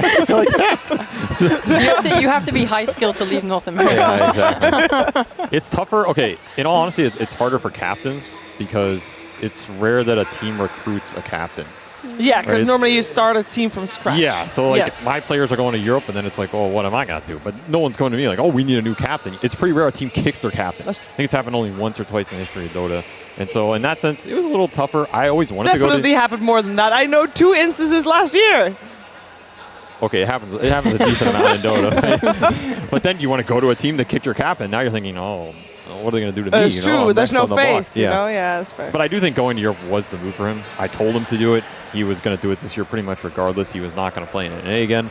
He felt like the competition wasn't good enough. The scrim value is not high enough. Even when we were playing in NA, it was always East Coast and scrim Europe on ping. We played Europe pubs for 200 ping for years. He cried. I remember his tears. Now he can play them on less ping and still cry because he gets ganked. But he's still crying. Yes, but So that's the part of the tears don't cathartic end. release so that he doesn't have the Okay. ego in the competitive match. Okay. I mean, I talked to Quinn at this tournament. He said a couple interesting things. First thing that I thought was interesting is he said, I asked him, are you adapting to the European mindset or are the Europeans adapting to you? He said that they are adapting to me, that already most of his team is saying wholly based where they weren't before. I don't. Sure. Yeah, continue. I just feel like that didn't happen like in verbatim. The holy base. No, that's what he said. They are literally saying wholly based Oh. now. And that's his Oh. vernacular. Yeah. So basically the team is taking his vernacular and starting to say it. They are assimilating to the Quinn hive mind. Bro, everyone does that. Like I caught myself saying "holy gracious" the other day, and I was like, I gotta like and then you catch yourself at the last second. You try and change it, you turn into like a holy moly, and you're like, this is still Quinn influence. I hate myself. Yeah. I've seen it happen with AUI when he was joining as talent for a while before he went on to win TI or something like that. He influenced the talent, and now everybody says, this Nature's Prophet hero, Bro, this I leading hate hero. that so much. Right? I hate Americans. This Wait, what the heck? I this Eddie Eddie always says hero. that. Yeah, it's NA, and now everybody does it. This Dragon Knight hero. Listen, I think that this X hero What did I is do? misunderstood. No, listen, guys, I think this is a misunderstood phrase, right? Because when you say this Zeus hero did this, it's different than saying Zeus did this, right? That's true, but like, then you have to use them, both of No, them, and because now everybody only no, uses this right, hero. Because I feel like there's a different context. So like if you're saying, so this Zeus hero in this game, so you're complaining about the state of the hero, how this hero is in the current like patch, like what it does. But then if you say Zeus in the game did this, I'm talking about what the player playing Zeus did, right? So I think there is a distinction that is very undervalued and it's a Yes, misunderstood there's a phrase. historic significance. I do think God. there's a distinction, but I misunderstood will say phrase. that people forgot to use the other part of this hero. What is the historic significance? At least when I talk about a hero and I say this Nature's Prophet, to me, I'm looking at Nature's Prophet over 10 years of Nature's Prophet. So my brain is going, this version of Nature's Prophet can do this. That's how I think about it. I feel like it's a distinction, right? So, for example, Alex, I tell you, Hello. Lena Hello. got a triple kill. Yep. I'm telling you the story of a Lena in a Dota game, right? Uh-huh. I say, this Lena hero just gets triple kills. Does that not feel more... But you could just word that in a different way. You could say Lena often gets triple kills. No, but it doesn't have the impact of I'm completely And also, you're complaining talking about Lena, a specific Lena. Yeah, if It's we so were, easy it's for a context. Lena to get triple kill. Yeah, there's also the context. Are we watching a game together? I can just like if we're just randomly chatting and you tell me Lena gets triple kills and we're not watching a game, I can pretty easily tell that you're not talking about a game. I need Holy to- base this Lena. I need to Holy bring it back a little gracious. bit God, because you guys are festering right now. oh no, I need to bring this back a little bit because SPG, you did say Yes. that Quinn told you 2 things. Yes, One, I have another- they have picked up his vocabulary. It's Freshie D Yes. the Gladiator. Man, that guy is ripped. He is wholly based. Holy based. Oh, look at that. See, now you're trained saying for that this. is the Quinn influence. There you go. They're in the Influence. booth right now. They're I like, what do you think actually- about that quad performance? know, Ace says, I'm s- holy base, I'm that sorry for quad was. derailing host. It's okay. What other thing, SPG? What other thing I had did another Quinn tell you? actual point. Go ahead. Yes, That took a very long derailment, longer than I expected. I am sorry. So, in the rest of my conversation with Quinn, I asked him, are you happy with your team?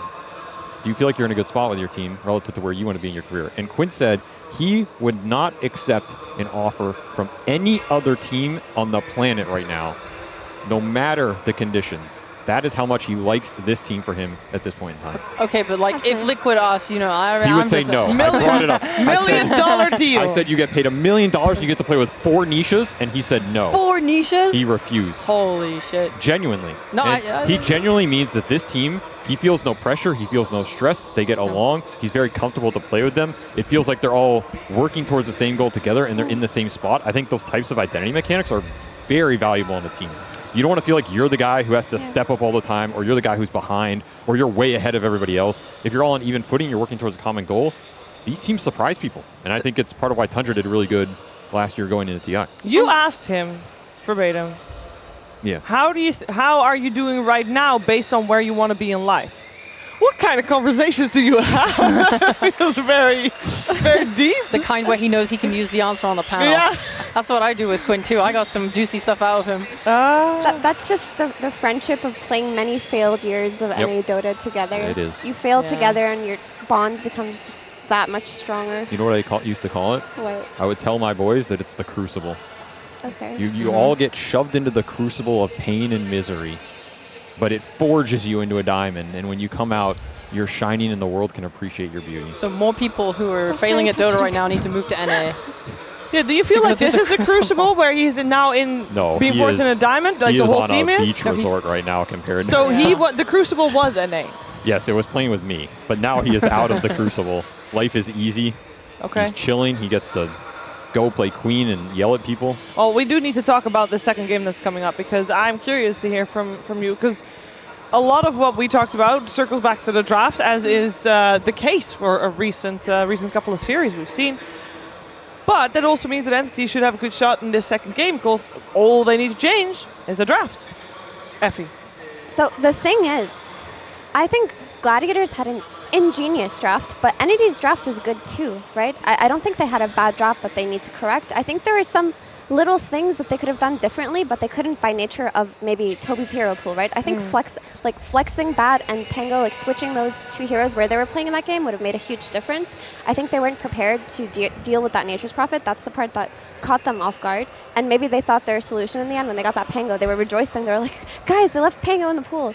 But I don't think their draft was bad. You look at it and there really aren't any glaring flaws. It just feels like they weren't ready for the style that Gladiators brought into that game. So I think this is a pretty convincing defeat, draft or not. Yeah, I will tell you that with some little birdie told me that it's going to be Gamin Gladiators once again first pick and Entity once again Dire. So that there won't be any change from that. And we see Metrimordi taking a chair. I like that he forces Stormstorm to stand up. Yeah, get the hell out of here. Get out of my Instantly sits down. Yeah, and that's because the draft is very soon upon us. Any final words before we head into that one, Alex? I know you were wearing an Entity shirt. You want to give them power to at least force out a third game. You love these guys. All right. Let's not force the Bat Rider when Quinn gets a free counter pick. Let's, we got multiple strats. We're a strong team. Let's go Stormstormer! Woo! All right. Will we have a third game to the series? Let's find out. We're heading to the draft of Gamin Gladiators and Entity, Game 2.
Fear, what the hell is going on? Why would they give it 2 times in a row? They have a strategy. They can counter it. Okay, that's a different strategy this time, though. It's not the Bat Rider. This time, they take the Leshrac. Yeah, go ahead, sorry. They want to steal a Queen hero, so instead of stealing the Bat Rider, they steal the Lash now. The question is, will he go the Bat, or they go for another counter to the Lash? The Bat got banned, so okay, that was the change. Okay, Lash so was they banned. Bat. Yeah. So we need to see what's the Lash counter here. So I want to backtrack a second, though, is this being stubborn, or did Entity really have 2 responses to Brood first pick? Yeah. because like this hero has been permanently banned against most teams, right? And I feel like you bust out, you're playing versus first pick Brood, right? You know what's happening. You bust out your best strategy, right, to begin with, I would imagine. Game one. Yeah, it doesn't work. No, so they're going for the B strategy here. But, you know, it might work. Brood is very powerful here right now. Leshrac versus Broodmother. I don't see Lesh being a hero that really deals with the Broodmother in so many ways, but it is a block pick, and I feel like they're kind of in a situation in the draft where they have to address Quinn. The bat did not work against Quinn because he was able to take like the Queen of Pain there, and then they probably feel like, all right, so we got to take the Lesh now. They do play a great Lesh on Stormstormer as well, but it kind of feels like Gamin Gladiators do have like a strong hold of like how they want to take this drafting phase. It is yet again a second pick draft for them. Estini, would you have considered the mid lane to have been the biggest issue for Entity in that previous game? Because like, is the problem the Broodmother, or is the problem that Quinn just balled out of control? I like the idea of letting Brood through again. I thought mid was a huge issue. Cop opened so much space that it felt like was like the analysis on first game that Queen would be the carry. I got this feeling. He created so many space for his team, so they target him with the Bat Ban plus the Lash Steal. And you can see it's a good approach when they choose Rubik on the 8th pick. It means there's not a clear answer from his hero pool against the Lash. So it's already a good showing for Entity that they understand they want to take this approach. And they understand what they did wrong in the first match, and they can fix for the second one instead of like, okay, we couldn't ban Brood, now we try to ban Lina, or to beat Lina. So it's like, oh, we couldn't beat Brood, now we know why we couldn't, so we adapt. Sure, and we'll see if Gamin want to take it one layer further, where they're like, okay, fine, if you took the Lesh, then we won't have Quinn be the ultimate carry, we'll let Duraccio or Ace maybe do it, and that's why they picked the Rubik at this point, just to hide the rest of their cores. Yeah, I do want to see where Entity is going with this. I think the last draft looked promising. I think the Naga could have carried the game. Everything looked great, but I think we're all in agreement there. That Pango last pick was probably just not the pick for them. Yeah. So they probably took like a discussion in the backstage there, been like, everything was fine. You know, like we can play versus Brood. The impact, we stopped it for the most part.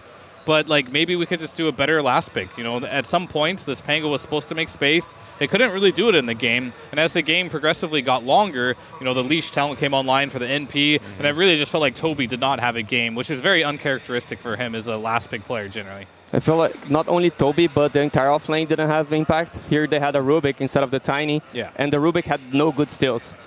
So now they have a Tiny that has a game, but they give a really great steal for Rubik. It's already such an amazing Rubik game. Right. You have the Lash stun with Shard is amazing.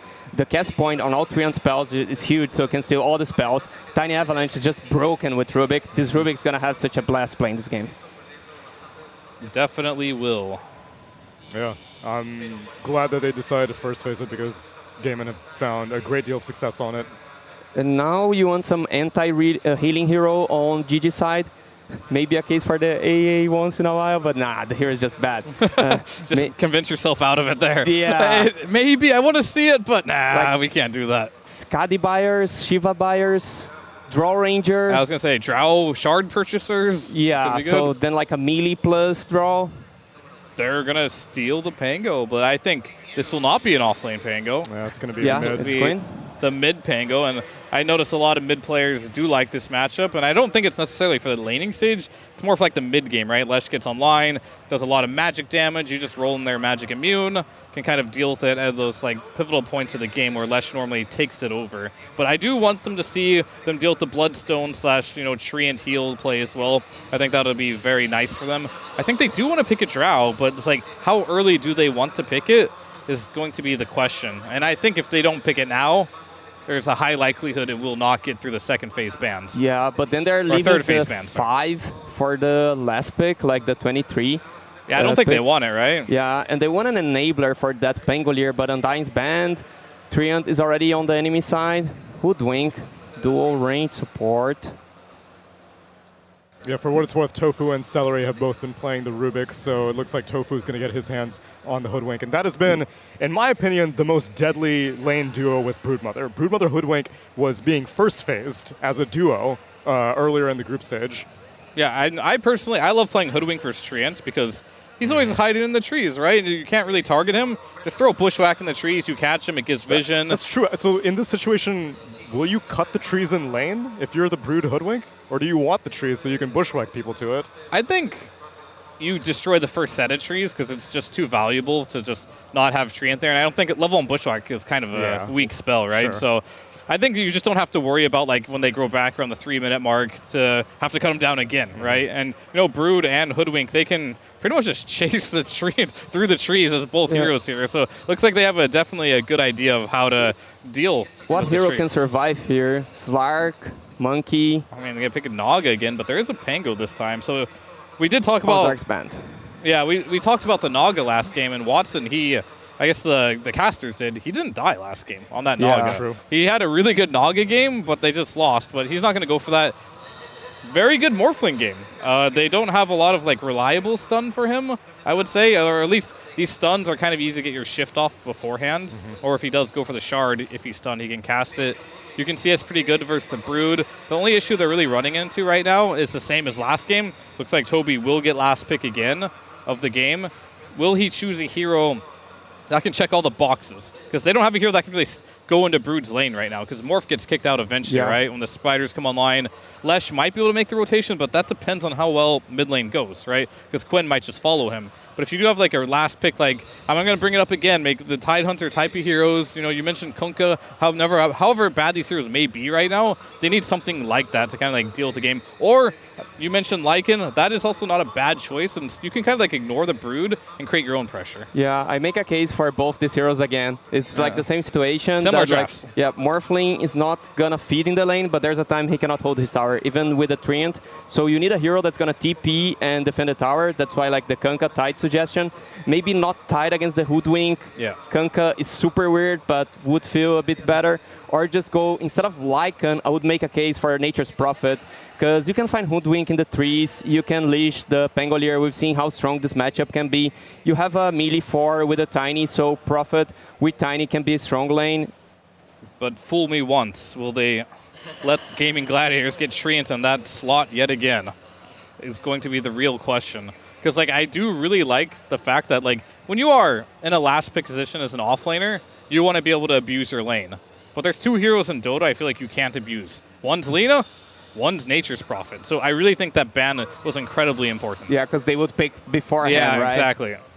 However, your original suggestion, Drow Ranger, they picked the Morphling. Hypothermia is even better now. You're good against the Bloodstone on Leshrac, you're good against the Living Armor on Treant Protector, and you're good against Morphling's Attribute Shift. So we'll see if Entity also want to final ban that, but they do take out the Nature's Prophet. And Gamin, Toby gets targeted with the Viper and Entity ban, Viper and Enigma bans. Yeah, I could see maybe a Seeker if Draw's banned. I really like Seeker against Morphling. Morphling's going to be low all the way through the lane, so Bloodseeker just perma-buffed. You also have Rupture against Slash, because this Slash Treant, he just want to run at you with the extra armor, and if you Rupture him, you kind of break his momentum. They cannot like hold position and just hit the tower. They need to run at you with this Tiny following, Morphling following. So could be a hero to break this if Draw is not available. That was a very high skill suggestion. I'll give it 2K suggestion. Anti-Mage, let's go. You're against Morphling, you're against the Leshrac. It could be a good anti-Mage game. I don't want to see him pick it, but it is good versus those cores specifically. I suppose. But he will get counter-picked. So I do like the Bloodseeker. I think that it's much more stable. As we saw in the last game, NP is not necessarily a hero that countered the Naga, right? But if you do have enough gold lead in this current meta, those things don't really matter. You can like buy items to counter pretty much any hero in Dota right now. Like Morphling, he gets countered by Scotty. Just maybe pick a hero that's a good Scotty purchaser. I would be fine with that. What would be that hero? Because I see the ranged heroes like Sniper sucks against the Morphling and it's banned. TP is Ursa in the pool? I mean, Ursa Slash. doesn't buy Scotty, but Ursa is a hero that can burst a Morphling. He can burst the Leshrac. Yeah. That I would be okay with something like that too. But then Toby, he's very known for picking toxic heroes. And Ursa doesn't like laning versus those. So they have a choice. There's their Scotty purchaser. I did think that, but Darkseer got banned by Gamin Gladiators themselves in the second phase. They're one step ahead. This is like, 5 heads over here. Can we see Brewmaster for the first time ever? Ooh. I think he plays it. I think he plays it. It's a great game for it. Dispel magic against all of TB's illusions. And against the Broodmother summons. What other offlaners against this TB? Or are they going to go crazy and pick like some Pugna mid and throw the Leshrac off lane? Some Zeus mid could be okay. Oh, the classic Toby Silencer. You never see it coming. Okay, well, it seems good in the lane, but it doesn't really seem like Global Silence disrupts too much of Gamin's team fight. Their team fight is pretty much Terrorblade presses E, and everyone stands behind him. Yeah. Well, I think last game I kind of went for Entity's draft as a whole, but this game I'm flipping it entirely. Gamin Gladiators really showed up. This TB looks like it has a really easy game. Silencer has to really just go ham this game, and I'm just not seeing it. I'm gonna go for the mid carrying, but this time on the Lash. I like the 300 armor on him. I think like Lash can open so much space. He can take early the towers. I'll give some trust, even though I hate Silencer against units. So I'll go with this Lash just to have some copium for. So you're betting against Quinn. Yeah, it's true. So like in game number 1, you liked the mid lane on one team carrying against the carry of the other team. You think it's the same situation here? It's Stormstormer versus Duraccio kind of thing. Yeah, and now I feel the Lash can do this. Lash super strong in the meta, especially with the armor from Treant. You can focus on going some like BKB really early on. So you have Bloodstone, BKB, you're kind of unkillable with the armor. I really like Lash in this match.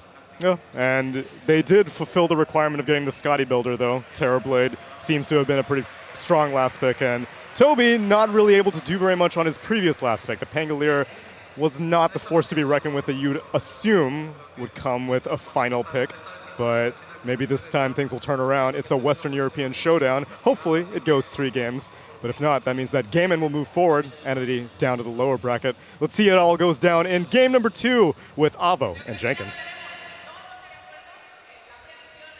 Game 2 is upon us, Jenkins. Gamin Gladiators versus Entity. Entity needs to win this game to stay in the upper bracket. They still would get a chance here. And, I mean, Gamin Gladiators, by picking Terrorblade into Morphling, might have helped them a little bit here. Yeah, okay. I will say, for their sake, I have heard some... There's a lot of Quinn fans. It's the one dude. It's the one guy. It might be a family member situation going on here. Yep, sure. Quinn has some Peruvian family. But the TB into Morphling, okay, the one argument that I've heard against it, or for the TB into Morphling, is that TB outfarms Morph, and he's a Scotty buyer. So you do have a timing against him. However, Morphling morphs into the TB, metas, and is a better TB. So a lot of people consider that to be a counter. Especially with Ags. It's like, yeah, you can't get Ags. You cannot get Ags on TB against Morph. It's rough. Yeah, that's my question. Like, I'm surprised Agi carries. I thought what the idea was. So when Winter always mentions this, he always says you can either go Linken's or Moonshard, right? To prevent the Morphling morph with Ags if you're an Agi carry. Yeah. Moonshard is just consistently better, but it still doesn't feel great. Because you still get the attack speed slow. It feels like you're wasting 4,200 gold counting their item. So Moonshard, because that way you don't lose attack speed. I see. It's just that simple. It really is that simple. Okay, so you're talking like the Morphling Ags. Yes. Okay. Yeah. Well, I'm not talking. Winter's talking. Sure. Through me. I've seen people not going so much for the Ags build in this patch, but against Agi carries though. Against TB, I feel like it is still pretty good against the TB. I think you do it. I think Watson's going to do it. Oh, no, he's going to do it. Yeah, for sure. There's no chance, yeah. In this matchup, you're going to do it. Oh, they caught him, actually. They did catch him, but he does have attribute shift. It's only level 1. It's pretty pathetic, but level 1, everything's pathetic. It's good poke, though. Like, this is the sort of stuff that wins you lanes. It looks like they're going to actually try to make him TP here. Right, since the creeps don't aggro here. Oh my god, they're doing this thing. They're doing this thing again. What is this thing? Where oh, nice. That's a good deny from Fishman. That is. So what they're doing is they're trying to bounce the lane. They're trying to push the lane into the tower, and that's going to cause it to bounce back and be in front of your tower if you are the Radiant.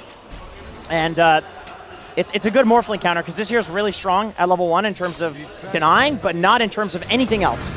So you just make sure his first wave is horrible by doing that. First, second, third wave. You punish this hero early. So it's specifically against the Morphling of all things. Yeah, we've seen them do this twice against Morphling. Okay. And I definitely agree with it. This hero is not good early, so you punish it by pulling the lane out as soon as possible. And then you get an experienced bonus as well, so you can keep training with him as well effectively. Yep. That's why Deny matters so much there. Yeah, level 2 Morphling is not good. He's got like Waveform or maybe like Adaptive Strike. I doubt it though. I doubt you're going to take Adaptive Strike unless you're really dumpstering. Right. But if you do this range creep thing, you're not going to be dumpstering. Yeah, it's going to be tough. We'll see how that evolves. I'm kind of curious about the other lanes. I kind of want to go to the bottom lane, but first let's deal with mid. Pango versus Leshrac. Oh, there we go. We got bottom. Thank you, observers.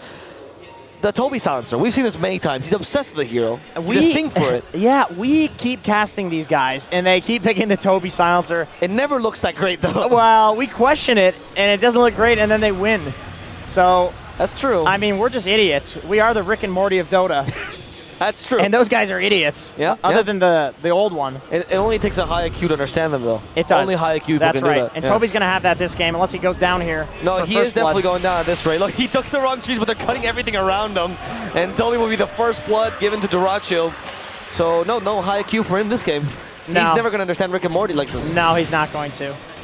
Yeah, the Rubik lift back into the TB level 1 meta. I don't know why the heck this ability gives you so much damage at level 1 now. I really preferred when Terrorblade didn't have damage at level 1. Meta is such a strong level 1 ability. I mean, the silencer is made, or every time we've seen it, has been against like at least one melee in the lane, maybe even 2 melees. And this time it's silencer versus a double ranged lane with kill potential. He's melee now. Well, sure, I guess that's true. I guess during this time he is vulnerable to the silencer somewhat. Yeah. You're going to get right-clicked by a silencer for sure, but he's got... No glaives, though. Yeah, he's got Bracer, too. This is something that we're seeing a lot of Agi carries do, is just pick him an early Bracer. And what that says to me is people think that offlane is just about harassing, which is definitely true. I mean, it's especially look at this one, like tiny tree grab and silencer just hitting you. Of course, the Bracer's amazing. Okay, further that concept, what do you mean offlane is just about harassing? I mean, I don't know if I agree with it necessarily, like because for me it's like my thought process is like I'm playing my pubs, right? Sure. And it's still kind of like 2 weeks ago meta. This says to me that in their scrims and in their practice they're realizing like a lot of the offlaners that people are picking currently, which presumably are the ones that deal with the ranged carry meta, are harassing heroes, and so the counter to that is picking up a Bracer. Oh, I see. So as opposed to like I guess like offlaners that push the tower early or offlaners with kill potential. Right. It's not kill threat through like just jumping you from full HP. It's kill threat through slowly harassing you down until you die. I see. Silencer is probably the king of that, honestly. Yeah, that's exactly what you want to go for on him. I understand. That does make sense, and that would explain the bracers. I've always thought that agility heroes would always buy bracers as the most effective HP item compared to strength heroes, which should buy wraith bands. Right, because they already have so much armor. Exactly. And attack speed. Exactly. Yeah, I agree. I think it does make sense, especially against pure damage and magic damage. Yeah. It makes a lot more sense to just go raw HP.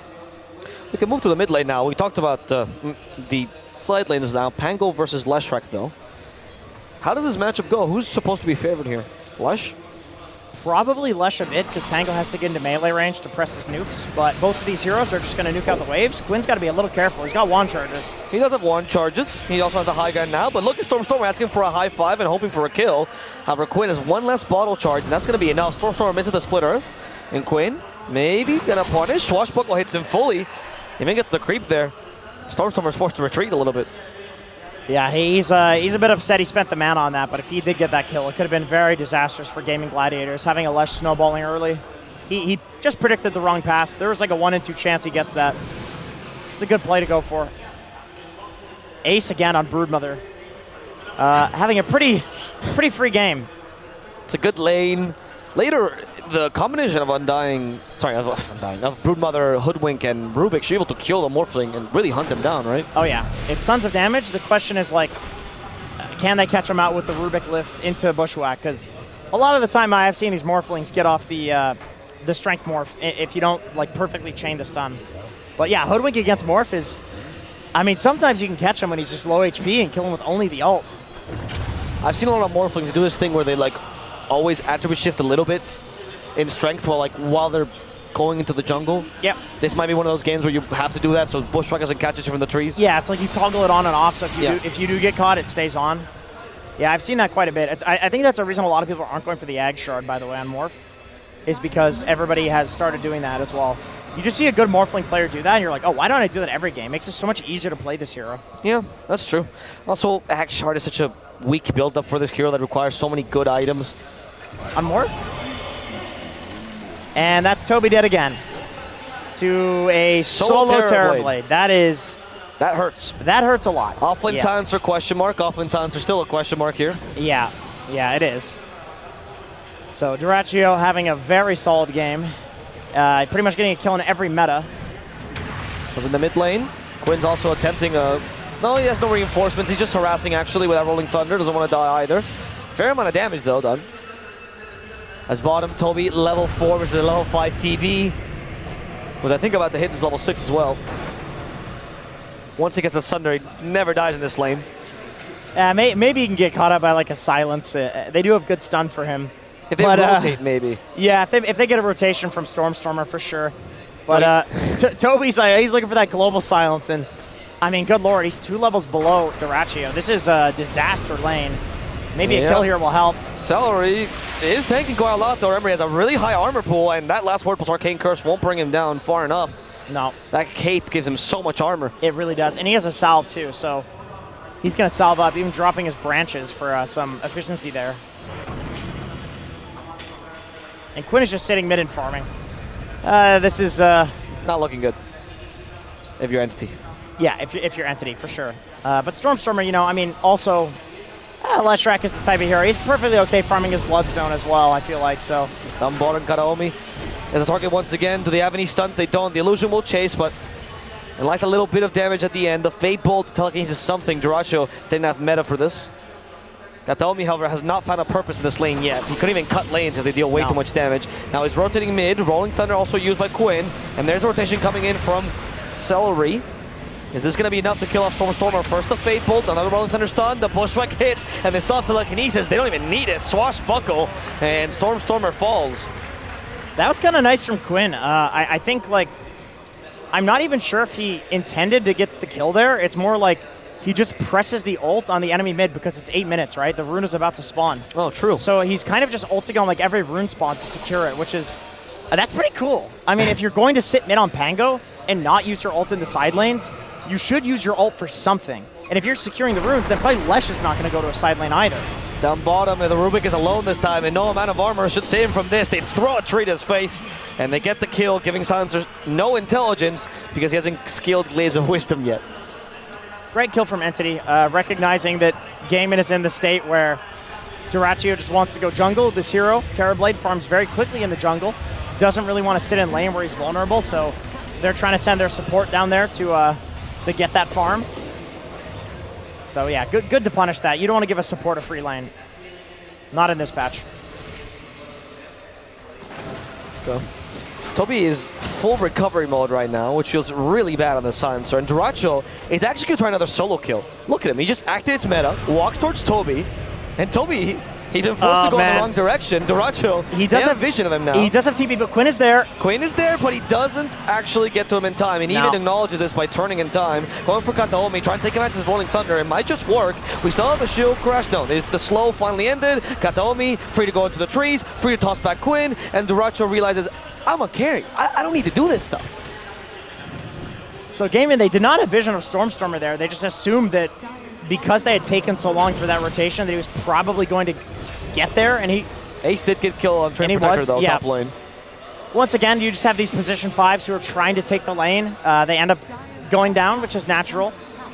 A Tree versus Brood is a weird one because, you know, you want to sit in the trees as Tree and, like, protect the tower, but I feel like with Brood, I mean, she also can just walk over the trees freely, so it's a very solid counter. Your Tree and Armor's not going to save you. Your Leech Seed's not going to save you. If you go mid lane, maybe it seems easier, right? Because the angles of attack are harder. Yeah, well, also the other heroes can TP in to help you, and it's not as much of a... You're committing to that area. Because from the mid lane, if you TP there, you can go anywhere else on the map, and it's the middle of the map, you know? So you're going to get there quickly. So yeah, Ace is going to just poke the tier 2, force some heroes up here, because this is not where they want to be. We'll see if he succeeds in doing so. I think... they would need Leshrac to come up to defend this, if anybody. Oh, in the jungle, Duraccio. Entity smoked up. Yeah. It's a tiny bit of lash. It's a fair amount of damage. Man, this is like... This feels bad. This feels really bad. The smoke was so close to getting Dyrachyo. That was really good game sense from Dyrachyo. That was some like Yatoro TI-10 stuff where you just walk away like right as the smoke is about to connect. But it's close enough that they like waste time. Like, oh, there's this illusion. Go get him. He's there somewhere, right? Right. So they wasted this time, but they're going to rotate to the bot tower and try to take that instead. Oh, telekinesis in the mid lane. They want to catch Watson, but he does have to attribute shift in time. Now, under the tower, the reinforcement are coming. With a sharpshooter, though, is that going to be enough damage? They miss it, so it doesn't really matter. Watson's fine. But the Tiny might not be in the same position. Kataomi being chased down by a bunch of Spiderlings. He is going to die as Stormstormer tries to chase down the Spider. He has a haste. He's countering the Hoodwink, and thanks to the haste, he'll be able to get away with the kill. As the rest of Gamin Gladiators commit to this tower, they don't care about the Trim Protector right now as Ace has joined them.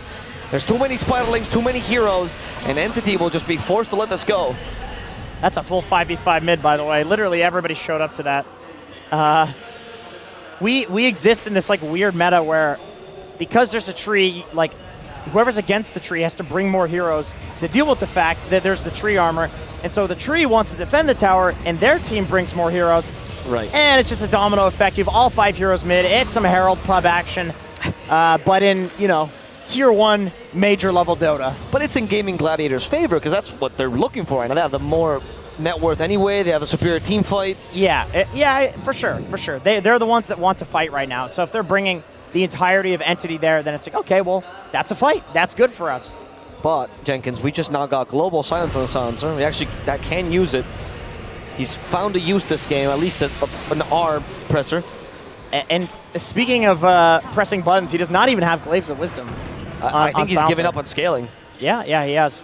You think he's going to change his build? Usually see Greaves into like Hurricane Pike used to like? No, I don't think so. Not for Toby. Still the Falcon Blade? He didn't even go that this game. Yeah, he did not go for Falcon Blade. That is true. I think the Mana Boots is just too value if you're leveling the nukes, but I don't know. I think he'll probably play to scale eventually. It's just like he needs to support in the early game, get a couple of kills in a team fight, and then I think he'll be back. But eventually, right? Eventually. Yeah. In this game, if it lasts 60 minutes. Yeah, about 59 minutes, maybe you can go for the Falcon Blade. Yeah, right. Yeah. That's the timing. That's for the Toby. timing. Yes, exactly. He's level 7. If you told me the Silencer was support at the beginning of the game, I would believe you. Yeah, he's only a bit higher than Celery here. That's Celery. Yeah, and he likes to die for his team. He does like to die, although he's only died once this game. No, that's not good. Tofu, what a push! Nice catches 2. I wanted to say supports once actually a core, and he's already dead. Got Taomi in a similar position. One last avalanche, tosses the Spider away, just using all his spells before he falls. Man, Arcane Curse on Rubik, very valuable, very high damage. He actually has level 4 Arcane Curse before he has level 4 in any of his own abilities. Yeah, he does a lot of damage. It's a great Rubik game. There's so many different things he can steal. He wants to get his hands on the attribute shift, so that way he can, continue tanking for his team. Is that actually worth it? Because you lose all your armor with that. Oh, come on, for sure. You're running around 2,000 HP, you get 1 chainmail, dude. I guess that's fair. I guess you just buy armor items. Yeah, but look, he bought Fluffy Hat, so what if he just goes full Agi, buys 6 Fluffy Hats? That is genius. Right? You should let Celery know. Yeah. Let me knock on the booth. Right. It might fall over if you do that. No, we have good tape this Oh, yeah, today. the duct tape we is solid. The right kind of tape of today. course. Do you know that Talon actually turned off the fans in the booths? Because they were too cold. I saw that in your interview. Isn't that wild? And they said they think it's just an SEA thing, that they're all going to be turning off the... Well, there's no more it SEA is only Talon, so it's just them, yeah. We can't verify, really, but, Gamin Gladiators, they're going for a smoke. This includes Quinn. He's a haste room. Haste room obviously does not affect the Rolling Thunder, but it'll affect him for now. Watson. That bushwhack actually hits. Max range. Yes, that was incredible by Tofu. Global Silence to turn this around. Going for the Squirrel. Overgrowth. Now she's the one stuck in the trees. She's going to suffer from her own medicine. Entity. Don't know. I mean, they're continuing this, but they don't have the Global Silence. They don't have the Overgrowth. They do have Watson turn into a Squirrel with bushwhack. Another one. That's under support. But the armor on this Rubik is absurd. He actually stole the attribute ship. Sorry, not the armor. It's actually just the HP in Watson. He faced himself now because of the attribute shift Rubik. Now Watson's in trouble. Maybe overextended. Kataomi saving him a little bit with the avalanche. Swashbuckle, all the nukes onto Watson. Is he going to finally die? They got him. They throw spotting to Train. That's going to give vision of him, but Toby is the real target. Don't let the silencer get any smarter. He has 0 intelligence right now, Jenkins. Man, you know, honestly, the worst part about that fight is not even losing Watson. It's the fact that Celery got Avalanche. Like, that is... yeah, and attribute shift in the beginning. And he got attribute shift. Like, this is just going as, like, the perfect Rubik game for him. He's going to be very powerful for the next few minutes with this ability. Kataomi. Tofu's going to get another long-range pushback. There we go. He knows. Oh, never mind. This one misses. Hunter's Boomerang will slow. Celery doesn't want to die here. You don't want to lose Avalanche. It's so important.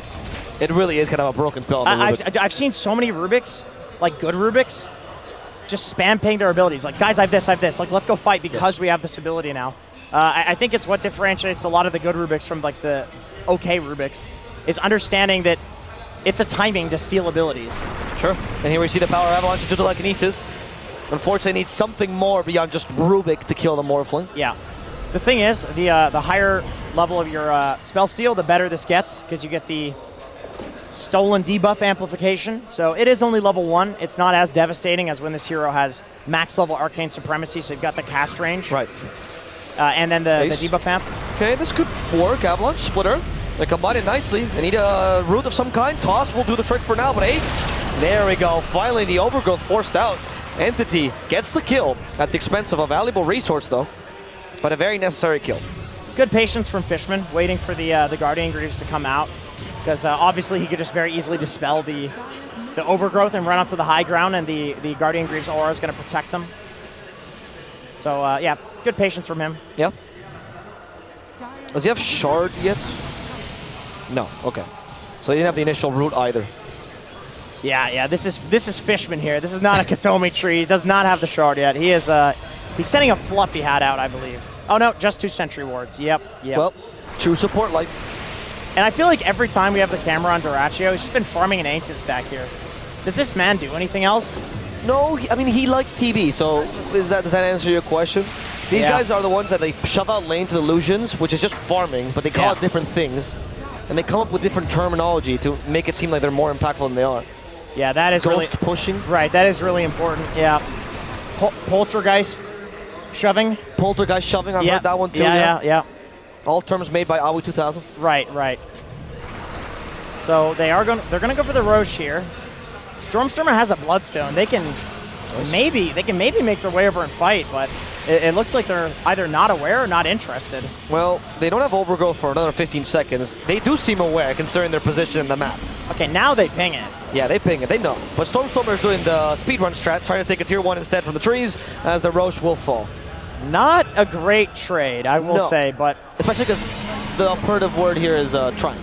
Yeah. He didn't actually take it. Nope. Operative, sorry. Next time he'll get it, but, you know, more often than not on this patch, we actually have seen a lot of people not valuing the first Aegis that much. It's just very difficult to push high ground because of the tier 2s and all of the fortifications that you get, as well as the Treant armor that you're going to use to protect the high ground. So yeah, it's not really that big of a deal to give up the Aegis. I imagine that was kind of the comms. It's like, guys, first Aegis does not matter that much on this patch. No, but this fight does matter. Here Kataomi, they're trying to take the Aegis away from Quinn. Heaps of damage with Split Earth. Maybe that's enough. Thanks to the last word as well. How much is the int differential? It is. Pangos are stupid. They're dumb animals. And because of that, Quinn just lost his Aegis, and Entity didn't even commit that much. No. And that's the typical first Roche Aegis of this patch. Wow. Yeah, that is good stuff. That is how it typically goes. We're going to see some fortification changes in next patch. There's a lot of teams just giving up that first Aegis, and then a lot of teams on the flip side just kind of running in and dying with it on their mid laner. Sure. I don't think that was intentional. Maybe you could say it's a great play by Entity. Yeah, but it is very common to give the first one to your mid. Like, Duracchio's like, no, hell no, I don't want it. Like, bro, what am I going to do, siege? And die? Like, why? Why would I want to do that? That's true. They were at least hoping to force a resource. They didn't end up forcing anything big. No. They're going to go for a smoke now, though. Duraccio has his Scotty. I think this is a pretty big timing against the Morph and the Leshrac. Both of these heroes like to heal with the Treant armor as well. They found Toby, that's for sure. They need the Hoodwink nearby. Toby is so slow, so weak, so killable. He's gonna die to the Acorn shot in a shield crash. Stormer though, not as weak, not as killable, but it seems like this time they might just accomplish it. Sharpshooter to the face and Stormer's dead. Entity have no space to play, no place to farm. No, they don't. He died with a haste rune, by the way. That was just a... oh, did he actually? Yeah, he had a haste rune active. Wow. It was just a perfect chain stun from Celery into Quinn's Pango roll. Right. And Celery also stole the splitter, so that's even more stun coming out in the next fight. This has been a really amazing Rubik game from him. He's played this beautifully. He's going for the Ag Shard next, too, so that way he's going to have some saving potential from like the Treant ulti, the Tiny Avalanche, and then also when he steals these spells, he's going to get the Aghanim Shard upgraded version of them. The less stun will be very nice to steal with this Ag Shard. Pango Ags now. Even more damage. He also got the level 15 talent at the right time. That plus Ags is a ridiculous damage boost for the Pango. And Duraccio, this whole time, he just has not... He doesn't know he he's playing. He has not shown up. Yeah, this man's playing World of Warcraft right now. Yeah, PvE, full-on, Diablo, whatever you want to call it. He's questing. Guys, I'm ghost pushing, though. It's all good. It's all about that Poltergeist, all right? Yeah, the Poltergeist, yeah. Oh, that's a double damage. Okay. And he's going to go use that to farm Ancients. That's the carry move, yeah. That's a carry move right there. But, and the deal, the smoke actually gets discovered. It's going to be Ace. He's not even afraid of the smoke. Target Quinn. Global Silence on top of this, Quinn. How long can he tank?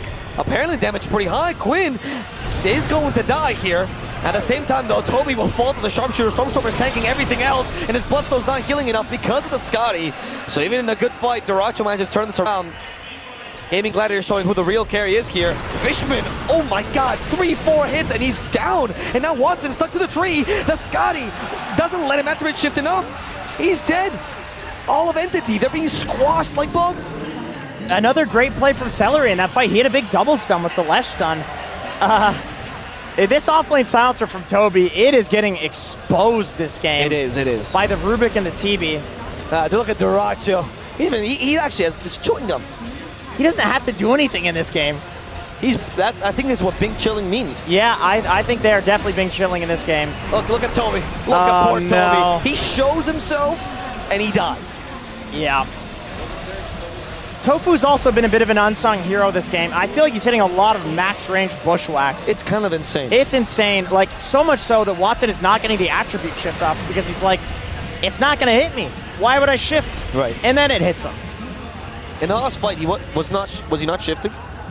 He was shifting in that fight. It's just the Scotty was absurd. The Scott, yeah, it's a great Scotty timing. I mean, especially when you pair it up with that double damage from Duraccio. Yeah.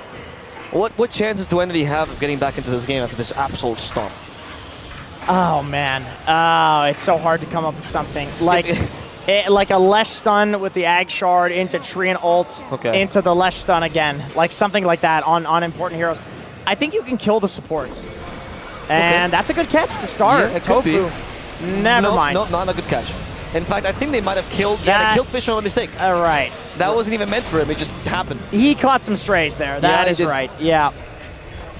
Yeah, I mean, catching Tofu out there would have been a good start, but Game is doing a great job protecting each other. They've got the Rubik lift now with the Ag Shard, so he can always save people from these tiny avalanches, and then Celery was also able to steal the avalanche in this fight. Interesting build from him. He has only 1 point in spell steal. Level 12. Huh. So what is he taking instead? He's valuing the telekinesis with the Ag Shard. Okay. That's pretty cool. I have not seen that, but I've also not watched that many Rubik replays. But to be fair, it is Celery, the save specialist from Europe, right? Yeah. It is also possible he leveled up as it was on cooldown, and I know a lot of people don't like leveling the ult if it's on cooldown. We'll see what he goes for his next skill point, out of curiosity. For now, though, the fact that you're analyzing the Rubik skill build, it feels like you just avoided the entity question completely. Yeah, you go said, ahead. What was the question? How did they come back into this game? I mean, they're holding on because of something. Okay, I said... Wait. Oh, they can kill the support. That's what you said. But they're going for Ace. He's not a support, but they can kill him instead. This would be pretty huge. Ace, how long can he tank? Apparently long enough. Even with a global silence, Ace is fine. His Greaves saves him. Sharpshooter now. Stormer's pretty low. Fade pulled with Avalanche. Catches both of his 2 heroes from Entity, they die quickly. Gamin Gladiators are not phased by this. Oh man, Toby almost died in an instant there. Getting caught up by the TP. Not getting caught up by the TP, getting caught up by the TB as he was TPing. Yep. Yeah, I mean, this is a stomp, man. This is just... I would not have expected this from these teams. Telekinesis, goodbye. Watson is dead. Watson, I thought for a second that was the Hoodwink, and I realized, nope, he's just as squishy as the Hoodwink. Gamin Gladiators, they take no prisoners. They destroy Entity in this series. There's actually no chance in the second game. I gotta say, man, like, adding Quinn to this team should not make them this good. No. They just exposed Entity, a team that has also looked incredibly good throughout this tournament. Yep. There is some secret sauce going on here. Maybe it's Gamin's new coach. You know, I know he's been doing a lot of work as well. Like, something is clicking for this team right now. They look like a totally different team. I would not have expected this result. I thought this was going to be a very close series. This was a complete stomp. This was one of the biggest stomps that we've seen in this entire tournament. I feel like Entity, they did get baited a little bit into that silencer off lane that they've been running in the group stages. We didn't love it because it didn't look that great, to be honest. Yeah. But they kept winning with it. It seemed more like they won despite it. Yeah. It makes you wonder, did they just... They picked the hero. It looks kind of bad to us. We're stupid. But then they win. And then they're like, all the other people on Entity... stupid. Well, all the other people on Entity were so busy playing their heroes that they didn't realize that Toby's game was actually real bad. Right. And Toby's like, guys, it's fine. I mean, their read on it... Clearly, I mean, at least Gamin, clearly they read this. Right. Like, they knew running the Rubik and the TB into the silencer, they knew they could just kill this guy. And they had this in mind. The only thing that comes to mind is not that the silencer itself is a horrendous pick. It's more the idea that, like, Brewmaster seemed so good here. Yeah. And it's a Toby hero as well. Like, it is. That was a surprise to me. Maybe he thinks it's really bad right now. They're maybe getting a little too cheeky, but I don't know. Gamin Gladiators, I feel like they just, all of their players played extremely well. Duracho didn't really have a chance in that game to play well. He's 6-0-7. Right. He just kind of farmed. But Tofu, he was hitting all these like long-range bushwhacks. He was kind of using it as like a vacuum to pull people back. Celery, he was getting all of the steals that he needed. He was stealing the really important spells, the Lesh stun, the Tiny stun. I liked what Quinn was doing on the mid lane. Just using the roll for runes. He's like, well, you depend on runes. I don't. Well, Panga's pretty good with runes, but I'm just going to roll on you every single rune spot. You're not going to get the rune. What do you do as a Leshrac? I mean, and then they combine that with, like you said, rotations, right? Because, as you said, they adapted to it. First, you get a bunch of Rolling Thunders. First, you stun him a bunch. And then he goes, okay, he's doing it for runes. The support comes in. All of a sudden, he's doing it for kills. How do you even predict this? Chickens, you're on camera. Stop waving at Quinn. I'm waving at Quinn. Stop waving at Quinn. Good job, buddy. Stop. The cast is over. You know what? We're gonna go to the panel. Let's stop. Panel, take it away, please. Thank you very much, Avo and Jacobs, and indeed, that is Gamin Gladiators having an incredibly sweet and smooth 2-0 over Entity, and I think all of us on the panel were maybe even if it was going to be a 2-0, I personally thought it was going to be even a little bit more close, but Gamin Gladiators definitely styled upon Entity and knew exactly what was coming for them. We're going to break it here down. I'm joined by Sheep, Effie, and SVG. And Sheep, this game, Gamin Gladiators was looking more... Just waving at Quinn. more convincing for Gamin Gladiators than it was even game one. Well, yes. That's very rough. It was very sad. It's not a good day for Entity. You know what? What? When your team loses, the thing you do, you don't throw them out the window. You got to be there to support through the good times and the bad. Okay, yeah. Are you able to celebrate in the good times of Entity if you didn't stuck with them through the tough? Well, yeah, Sheep. Fake fan. They're right. They finally got me. I was rooting for Gamin the whole time. Quinn supremacy. Bandwagoner. Strikes again. Bandwagoner. How dare you? You casters cursed Entity on purpose. Wow. How did we not see through that before? What can I say, guys? Monster tier panelist, part of the cabal. It's all coming together. No, you're not part of it. Okay. Well, before I let the rest of my panelists talk about this game in particular, people waved at him plenty, but now you can wave at him too because it's Quinn standing by for an interview. Thank you very much, Shiva. And indeed, we are here with Quinn Callahan, mid lane extraordinaire for the side of Gamin Gladiators. Good, sir. Top 3. Top 3. Congratulations. Thank you. It's been 3 years since you've been on the main stage now, right? So yeah. You've now gone back-to-back wins. Most of the time that your main stage debut hasn't necessarily gone so well. So talk to me about this, right? Emotionally, how different is it playing with the European team where things are going really well versus the NA times where it's gone well in NA but not so much on the main stage? I mean, it's honestly so relaxing. I'm the least stressed I've ever been playing main stage matches. I'm like super chill. I'm in like a really good headspace. I'm like thinking clearly. I'm playing well. It feels amazing. I've never gotten top 3 at a LAN before or at a major before, and I don't know. That was such an easy win. I don't know. It felt so good. Coming obviously from the DPC, right? Y'all came second, just only behind Team Liquid, and at the time, people were like, well, are you just experiencing this honeymoon period? Is it just a situation that you being added to the team makes everyone just feel good? Now that you have come top 3, guaranteed, no matter what, right? Do you feel it's time to put those doubts to rest? Do you feel like the team is actually top 3 caliber overall? Yeah, I do. I mean, I think anyone who thought that was just like a joke. I think there's no way you can look at our results and like, I don't know, even like the random online tournaments, I think we're consistently doing quite well. I think it's pretty apparent we're a strong team. I mean, everyone on my team is just a beast. I'm honestly just so grateful to get to play on this team and be a part of like a good team after such a long time of like sort of being in the depths. I'm just really grateful. What is it about your team you think that allows you to be able to perform so well and perform at the maximum? Like, what do you guys do together that you're unable to do when you're separate from each other?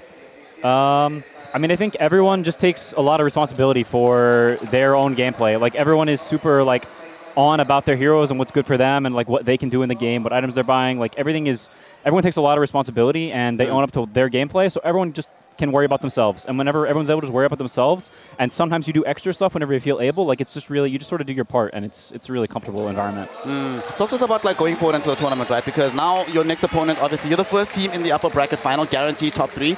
They're waiting pretty much for the result between Rebellion and Team Liquid, and then you're going to be versing one of those teams, right? So firstly, who do you prefer to play between them? And how do you prepare specifically for whoever that opponent's going to be? I mean, I prefer to play Liquid because I think they're the other strongest team at the tournament, and I don't know, I think it's just, like, you should want to play the strongest teams. I think playing against Nisha is always fun. Dude's, like, arguably the best player in the world, and I think that's always, like, I don't know, it's just cool to pit yourself against the best players. So I would rather play Liquid, and, I mean, you just do the standard prep you do for every team. You respect their gameplay, you look at what they do, look at what they like, and you try and, build something or create a scenario that's favorable for you. Speaking of Misha, actually, one of the things that he mentioned in an interview in the DPC is that you're one of the people that he feels is really hard to play against in the mid lane, right? And even on the panel, we were talking about how you in the particular first 2-3 minutes of the game are super, super good. Can you talk to us about what it is that you do specially that allows you to be so good in the early laning phase? I mean, I think I just have a lot of reps, honestly. There was a period where I grinded a lot of aspects of laning, like, individually, and I think I was like a garbage laner before that. I think I honestly just put the time in. I think that's a lot of what laning is, just putting the time in and like thinking about stuff. And I got some help from people along the way. I've gotten tips from Sumel and whatever. Like I'd be, it'd be a sin to not mention like how much I've been helped over the years. But I think at the end of the day, it comes down to putting the time in. Putting the time in, and you certainly have done so, and that time has paid off. You've grinded for many, many years to get here. Top 3, congratulations, good sir. Thank you. Cannot wait to see you in the upper bracket final. That is, of course, Quinn, CC&C from the mid lane here from Gamin Gladiators. They've guaranteed top 3. They're waiting for an opponent. Shiva, we send it back to you and the rest of the gang. Go, Quinn! Thank you so much indeed, both Quinn and there. It's great to see Quinn with a big smile like that, top 3 at a major. Definitely amazing. It is quite a bittersweet statement when he said he climbed up from the depths. As the depths are sitting next to me. I'm so Everyone sorry. point and laugh. He sucks at Dota. No, I mean, that's kind of, okay, well, what I'll say... You like seeing him win, right? Yes. Yeah. So what I'll say on this is Quinn is one of the guys I've come to know the most in Dota. Yeah. He's one of the guys that we struggled through a lot over the years, and I saw him grow. And honestly, I'm so happy for him that he's finally proving himself and doing well. And the only part of me that would say anything to it is that I wish I could have done it with him, because that's how I feel about a lot of my teammates that go on to have success. And I think it's how a lot of people in Dota feel. And so I am happy that I get to sit here and see the guys that I knew were capable of greatness and that we worked so hard to get there, and he put in the time, he put in the work. This guy deserves all the success he's getting. I'm just genuinely happy to see him get what he deserves. I didn't expect to be hit in the fields with that. That's very well said. Now I feel bad. Yeah. But we do break the game down a little bit there because this got out of control fairly fast. You heard Quinn say, you know, the laning stage, obviously, especially the first 3 minutes, very important. And he did do well on the lane. That being said, if you compare game 1 to game 2, this time Stormer didn't get run over as much as he did in the first game. However, Effie, this game still felt more one-sided than the previous one. Yeah, because this offlane silencer really sucked, to be honest. Like, it wasn't a good offlane silencer game. It was really quite atrocious. It was not good versus a Terrorblade. It was not good versus the Brood. Like, I don't understand what the logic. Sorry, that Rolling Thunder was just very sad on that clip. Yeah, no, I understand that Toby likes it and they've had success with it, but I don't know if this was the game for it because of this, TV got a free lane. Like, it was such a free lane for TV, and there was like no counterplay as he was getting stronger. The Brood was still led into the pool. So yeah, the Brood lane went even, but it's a Brood Mother. It took the tower, it kicked them out of the lane, it did all of the map control. It switched to the bot lane. Suddenly the top lane is like free taking for your carry, who's just been free farming ever since his laning phase because, you know, it's against the silencer. And then obviously we've talked about Quinn and how impactful he's been, how he was able to like get all the runes and make the movements, but it was so easy for TV to get to the point where he could fight the Morphling, where the Morphling could just have no counterplay, right? He got his Manta Scotty timing so fast because they just couldn't do anything because this offense silencer really riled me up in the wrong way, I think. I just don't think it's your game 2 hero before you like lose the series. I don't know. That's just my opinion. I don't mean to be like too harsh on it, but I think there were a lot of better heroes that they could have gone for. We've seen it work, I believe, last Tuesday, but this one wasn't the case. Yeah. I mean, this was not good because they played the lane really well on Gamin. For example, the things they were doing was using the Fate Bolt to lower the damage of the silencer Tiny, and then they just lost, they denied creeps together. So like, you saw pretty early on, TB hit like a 10 deny count, and it just kind of snowballed. They used them every time the meta was off cooldown. They used it to like pressure Toby out the lane. Yeah, he just couldn't do anything. Like he died, I think, on the first meta as well with a telekinesis. So it was pretty much unrecoverable from that point. Mm-hmm. And the time that they did win with the offline silencer, it looked like a pretty decent offline silencer game, right? Because he was playing against a Clock and a Shadow Fiend. Dude, Avery was hyping it. Yeah. He believed in it. I just like seeing it. Did you like seeing it this time? Did you like it in this draft? No, this is not an offlane silencer game. I think he would have had to win his lane very hard. You have to kill Terrorblade a couple times here for the silencer to snowball, and then maybe you feel good. The Brood interactions are way too debilitating for this hero. You're going to get spiders run at you. You have to. The second you throw your curse on spiderlings, your teamfight impact goes out the window.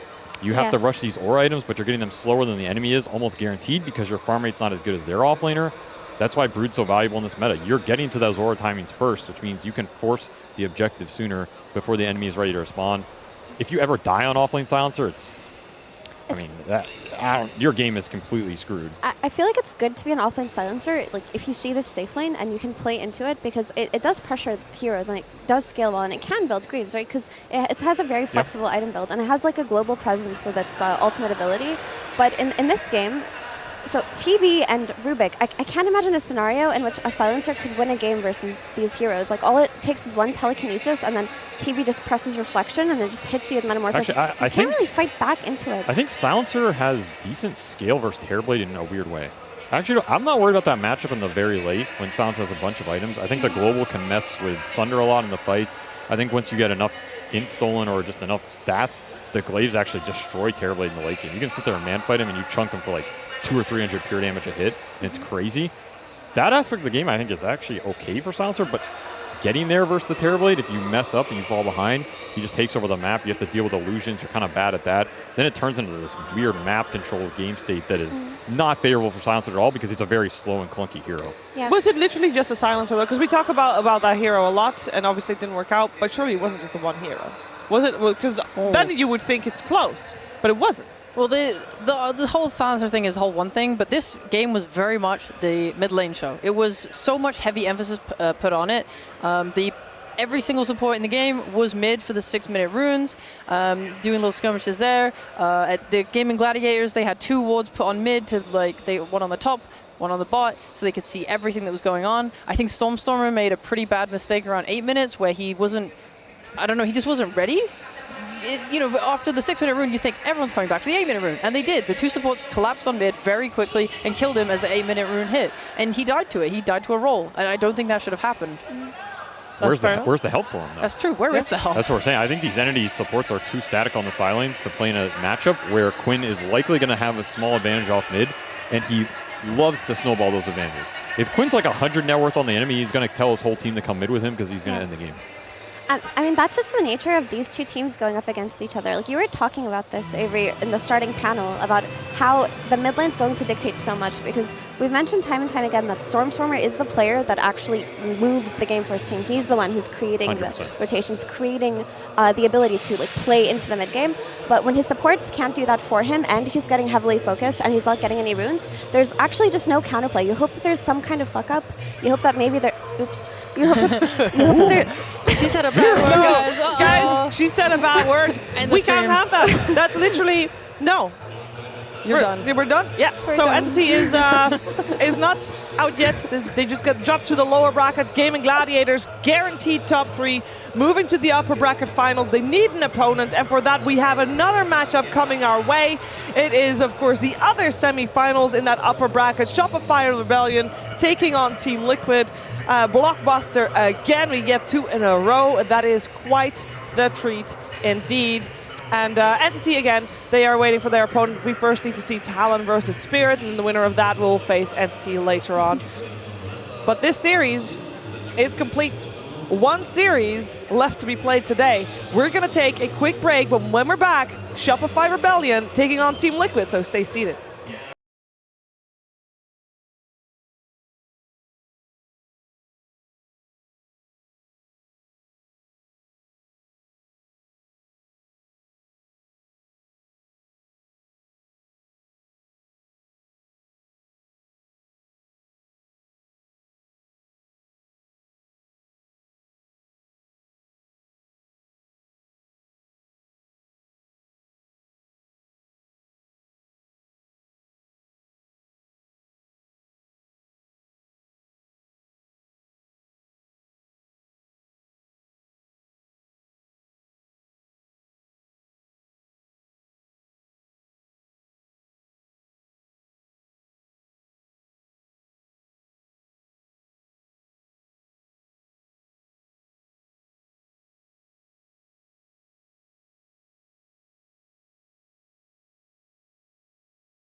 The final series of today, it's Shopify Rebellion versus Team Liquid. My name's Tsunami, and my panel for this series is going to be Purge, Effie, and Lyrical. Welcome, ladies and gentlemen, to possibly the most English crowd favorite series of today. I guess so. I mean, it's going to be amazing, right? We have crowd favorites, basically Liquid, the best team in the tournament so far. We got Shopify Rebellion, which normally I'd be like, I don't know how it's going to go, but after coming after that hot performance in their last match, I'm really excited to see if they can bring the same power. So I have a lot of excitement to see what could happen here. Okay. There's one performance in particular, though. Am I just riding the Arteezy train too hard here, Effie? Because I've been disappointed with him for, well, okay, I won't say disappointed. My expectations are exceptionally high for him, and he had not been matching them, I feel. I want Reddit clips every single game. And he delivered in the previous series by delivering 2 Reddit clips in the same game. Is he going to be able to maintain that momentum against Liquid, or was he just gifted that in the previous series? Is that how we're going to measure the success this series? How many Reddit clips you can Upvotes. conjure up That's today? the only metric. Okay, I don't even care if he wins. I just want him to get upvotes. Okay, then we need to assess this overnight then, after Reddit has done its thing. But no, I think he played exceptionally well. His Aegis steal was one of the best plays I've seen in a really long time, honestly. It was ballsy, it was well delivered, the BKB was perfectly timed.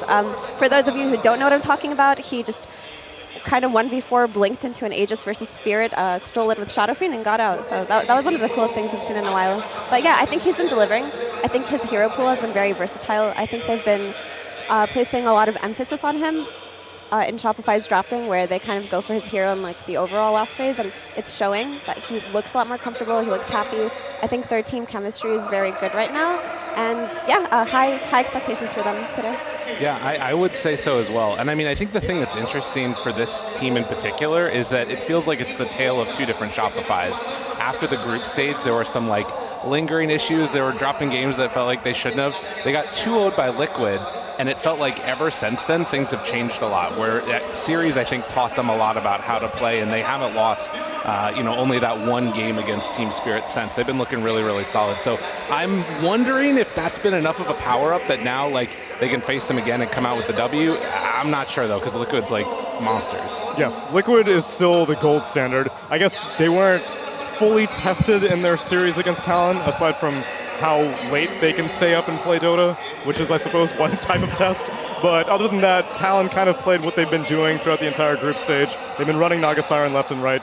Liquid should be no strangers to that. The one thing that did impress me about Liquid, though, in that series, is that it looked like Mickey was kind of carrying more than usual. Usually it's Nisha being the be-all, end-all, but in that series, I feel like Mickey was peeping it up. Yeah, peeping. His sniper game was very, very good. He had a bunch of triple kills, a lot of close moments where he would barely survive, kind of a thing. So obviously that's not just him. His team's backing up with auras and buffs and things like that, and they played very well. But I mean, it wasn't, the second game especially was not easy for Liquid necessarily. Their net worth was always pretty high, but Talon was taking some good fights. So they have potential vulnerabilities. They can be out team fought at times. Maybe Shopify Rebellion can take it to them. They're very good players. Maybe Liquid you can find some cracks, but it's going to be hard because all their players have leveled up so much lately, and they added Nisha on top of that, so it's kind of just perfect circumstances for Team Liquid to win the tournament. I think Mike is a beast. I think Mike is an exceptional player, and it showed in DPC Tour 1, where Nisha, of course, played well, but so did Mike. He stepped it up. He was outperforming most of his teammates because he was set up to do so, right? He's finally being set up in a way where he can carry the game, where he gets farm priority, where his mid laner is popping off their space for him. He has just been playing so incredibly well that I wouldn't be surprised if after today's showing, we kind of get a good picture of who the best carry player in this tournament is. That's true. I have been hearing a lot of different contenders, because 4 positions and carries, I think, seem to be the most hotly contested of who is the best of the best. And I guess once we get even closer to grand finals, as now Gamin Gladiators have secured themselves a winner bracket final slot, they need to find out who their opponent is going to be, either Shopify Rebellion or Team Liquid. And I think for Team Liquid, I don't think they're going to get shook. Winter gave me a hot take. He was demanding that Shopify don't stand a chance. But let's take a look at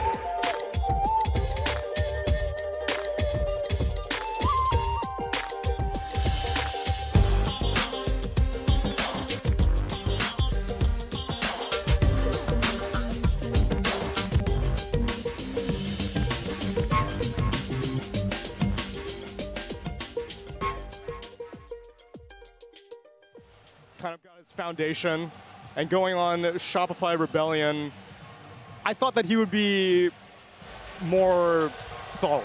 Am I being too critical? Is this rude of me to say? I get there's validity in it, and that Saberlight looked like one of the better offlaners in the world on his previous team. He really excelled there well, and so far maybe he's not looking the fanciest, but I think he's got the potential to grow here. Maybe he's just integrating with the new team and looking to adapt. He only joined them recently, so it could be something like that. I think maybe we're being a little bit too critical of Saberlight because he's just naturally a sacrificial type of offlaner, right? Similar to Zai on that secret iteration that was kind of the best team in the world at the time. He doesn't get that much farm resources allocated to him because Crit's a roaming type of player, right? He likes to play around the map. He doesn't like to stay and just secure his offlaner's farm. And it's kind of what I would contribute a lot to their success right now is that I feel like this formula where they can leave their offlaner alone and he's going to do fine. He's going to find farm. He's just going to kind of just take what he gets, and Crit can enable Abed has been doing so much for him because I think Abed has consistently been the best player on this team since he joined, and I think he's the reason why RTZ has been able to shine as well, right? We talk about how Nisha is able to enable Mike. I think without Abed, this team can very easily fall apart because on the shoulders of his lanes being good, which they usually are because he's so good at the game, they're able to enter this mid game with no issues. Yeah, that's a really good point. He's making his whole team better, and he's looking worse because of it. But you know, if they get more W's, like that's the piece that you need. So you have to give them the credit. Yeah, right. You're just kind of like let's give Crit to Abed. Right? Let them do their thing. It's like I'll sacrifice and look bad. Tsunami will make fun of me, but Abed's gonna have a really good game. I think he was thinking exactly about that part too. Tsunami making fun of him. Listen, he has not made any Instagram stories yet, and I know during DPC he was very active on the social media, very confident, and it's more muted now, and I'm disappointed because I found the self-confidence endearing. And now, has he also lost it, or was it his teammates were like, bro, you're making us look bad. Every time we lose, everyone's roasting us. No, I think that they're still very, very confident here. And I think that this is all intentional, it feels like, in a way. You look at that Nature's Prophet performance, you can hold on to those lanes in a way, pull the waves around. He's looking super good on it. And I have a feeling that as soon as they win the next game, he's going to pop off just for you. You should go tell him afterwards. It'll be great. I should tell him. I gave him a very quiet, muted fist bump. I said, good to see you, and he said, good to see you. And the other backstage interaction that thrilled me was I saw Blitz, DOTA, and Sam Boba. I don't actually know how to pronounce. Is it So Solid? That's what everybody says. I don't know if it's accurate. What's Boba's last name? Yeah. So Solid? Yeah. Okay. Well, they met each other. Blitz was extending the hand, saying, good game. Good luck. Blitz then...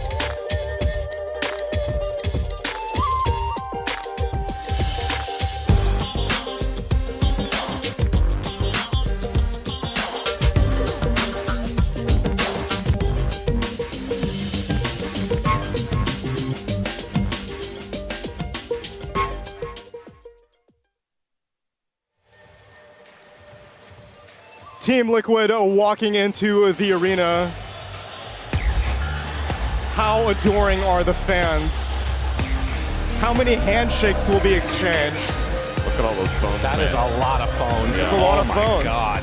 They're keeping their distance though. For now. It's all business. They're staying safe. Oh, Aiden. Good guy, Aiden. Love that guy. Yep. And on the topic of Aiden, I honestly think Insania has been playing the best that he ever has. Yeah. Like, I've been just watching him recently. You can tell that he just feels so good about his team and how well they've been playing that he's kind of like this burden's been lifted off his shoulders, right? Yeah. He doesn't feel like this pressure of, because when you're a captain and your team starts to do badly, you feel that on yourself all the time, and that makes you play worse. But that hasn't existed for him. It feels like he's just free to be himself, pick the heroes that he likes. I remember that in his interview in DPC, he was all like, you know what, pick me anything, Blitz. I'll play anything, I just want to win. I'm just happy to win, right? And for him to approach the game in this way is just really cool. Because last year, it felt like he wasn't bringing his A game all the time. Yeah. Well, I think also the other thing, we mentioned this last night on the panel, that when you bring in these like amazing heroes and the best players in the world, they elevate the rest of their teammates, and that very much is the Nisha effect again as well as Matamba Man last time around, because like you're talking about, that was even a moment there where he leveled up his game, and it's even been more so this year. So yeah, totally impressed with Insania's performance, and I mean, that's the thing, is that in each individual game that you watch from Liquid, you could point out a different superstar in that moment, whether it's Boxy, playing on these like roaming around heroes, Nisha with Aegis steals on Tusk. They get it done every single game. It's interesting that Insania brought a blanket with to set on the table to play on top of. No, it's just a giant mouse pad. I've never seen one that big in my whole life. It was a Lima Major mouse pad. Oh, well, look, it was way too big. Way too big. Why would he need that much mouse space? Well, most importantly, he would add a second hand free to give high fives on the walk-in. So there's a lot of negatives here. Should have draped it around himself like a cape. Oh, that would have looked, yeah, that could have worked. Guys, more space for big plays on a bigger mouse pad. I like that. Yeah, he can put his mouse anywhere on the table, and it's still good. But can I actually... So I really think that this matchup is pretty favorable for Liquid, because I think that Shopify have definitely impressed me with the way that they played in their upper bracket series in particular, and of course the group stages. But I look at their drafts a lot of the time, and to me it looks like a Liquid draft. Right? I look at it and I'm like, what is this? Am I watching Liquid? I feel like when Liquid started playing this Train Nature's opener, so it's Shopify, they kind of adapted that as their solution to like Linas and Broodmothers and whatnot.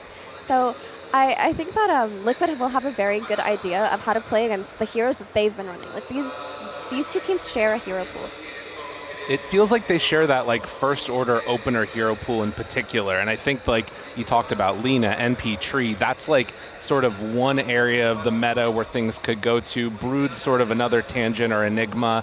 And the one thing that I did see in that Spirit game that I liked a lot for Shopify Rebellion was like the global strat. So they had like Zeus, NP, and I think they had Spectre too, and that felt like another little change up that they tried to make to maybe give their draft their own flavor. But I think that you're right, like in a lot of ways that Liquid 0-2 series where they lost against them, it taught them a lot about what they need to do going forward. The question is, did Liquid teach them too much? Can Shopify now sort of surpass them? I still think no, but there's a chance at least. Yeah, it feels kind of Liquid versus Liquid Light. This is what I was thinking coming into today. But I really hope that I'm wrong. Of course, there are some key differences. I think Crit's position 4 style is very similar to Boxy's, but they can play different heroes. I think Fly, in particular, is what sets them apart. I think he plays a lot more of Phoenixes and Undyings than maybe what Liquid would prioritize. But for the most part, all of the cores and the openers are going to be pretty similar. So I think that Liquid have prepared a lot for Shopify's openers, but I wonder if Shopify's openers are going to work versus Liquid, because I think Blitz has the same idea that I do about this, because he mentioned it once. So I was like, they just steal our drafts, man. I mean, it's very common as tournaments go on, right? Like whoever's the top dog, you look at what they're doing, or what brain power did they use to, how do I beat the Broodmother? You might as well take those first openings and try to figure it out yourself. It doesn't always work when you do the reproduction, but it makes sense you're going to take those openings. Yeah, and they're pretty, like you said, stylistically you can get away with following the top dog if most of your players align that way. Insania and Fly like playing save supports. Boxy and Crit like not sticking around that much in the offlane and moving around a great deal. I suppose that Saberlight and Zai are probably the biggest different points in dynamics between these two. Saberlight I would consider to be generally greedier. Obviously, sometimes Zai will get his hands on a Snapfire and get a Daedalus, but usually I see Saberlight be given more priority in his team as opposed to Zai. I think after years of playing with Yapzor, Zai has just learned to play with negative net worth. I think anyone in that position would just be trained to do the best with what they have. But now that he doesn't have to do that, now that his lanes are going well, and the rest of his team pops off, he's been able to just get a lot of net worth in these games too. Like I've never looked at any game of Liquids and thought, oh wow, Zai's really having a rough time. That actually hasn't happened yet. That's true. But another outlier, I think that Boxy's another one that also vacuums up farm. He consistently, it's not uncommon for him to have just more net worth than the other 4 by like a wide margin. So he's probably also gobbling up the scraps. So Zai's truly just playing poverty mode off lane and still kind of keeping up and making good plays with it. So it's a good place to be in, and it really fits Liquid's dynamic. Now, I think when talking about Zai, I remember for a while, and I still sort of hold by this, that I think there's, not an easy case to dismiss Whisper as the best offlaner in the world right now. Okay. But if there was one, it would probably be Zai because of how much he gets done with like such little amount of farm. And the heroes that he plays completely change out the game. I think if you give Brood away to Liquid, I think they're always going to take it. It feels like it's one of those dynamics. Maybe if Lina's in the pool, they don't, but that's the type of like strength and sort of security they get when they get them on as heroes. How about the mid lane matchup, Kev? We got Abed versus Nisha.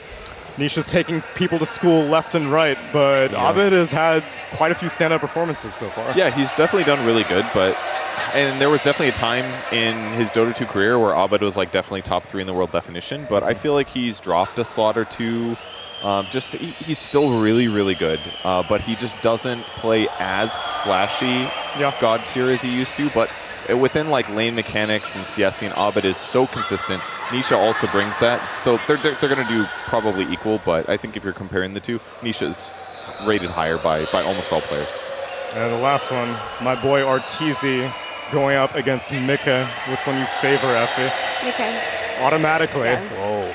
Did you not watch the Shadow Fiend game? No, Did you not see the Reddit clips? I saw the Reddit clips, Neil, and I enjoyed them, and I upvoted them. I gave him so many upvotes. Thank you. I am an upvoter. I just think Mika is so talented. Like, I cannot, for him to seamlessly switch roles whenever is required of him and just deliver S-tier performances on that role, that is something that is no easy feat. And he does that with very little practice too. Like, this kid is pure talent, honestly. And I've been so impressed with him in his DPT performances. I've been impressed with him at Lima. And I think having somebody like Nisha to enable you, and you have all of this raw talent already, like, the sky is the limit for him. So I just really have a lot of faith in him as a player. Because even beyond playstyle, Blitz had mentioned that Matu was more of a draft mind, so he and Blitz would talk a lot, but apparently Nisha and Mike are just super buddy-buddy, which I did not know that Nisha could speak that much English before Team Liquid, because Team Secret did not really give him very many opportunities to speak, but now Nisha's out here with chat wheel lines, and apparently has the same Zoomer mentalities as Mike, because I hear that they chat quite a bit and have, a very strong friendship. Yeah, I don't think Secret was necessarily holding them back. It's just Puppy is his own black hole in terms of content, and not necessarily in an always a good way. But there's some bad. Yeah, but, he's pumping out the interviews these days, though. Okay, sure. But my point is that Nisha seems a little shy, and while on Secret, he's definitely eclipsed by a lot of the other players. Sure. And I'm happy to see him when he streamed. Everyone was like, "Oh shit, this guy's really funny." He's really good at Dota. He's forced to play line support one time, and he's still amazing, So I think him getting a little bit more out there personality-wise is only going to be good for his brand, and it fits perfectly with the org, too. That's the stuff they like. That is true. But the stuff that I like is watching some draft action. So let's get into game number 1 of Shopify Rebellion versus Team Liquid.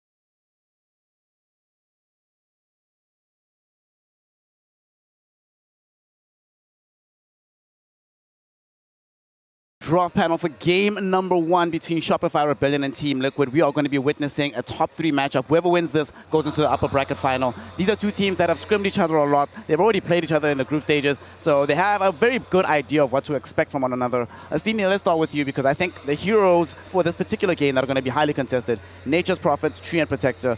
Rebellion didn't start doing this early on in the group stages. Liquid were doing it almost every game. Rebellion were like, this seems pretty strong. They lost against such a duo.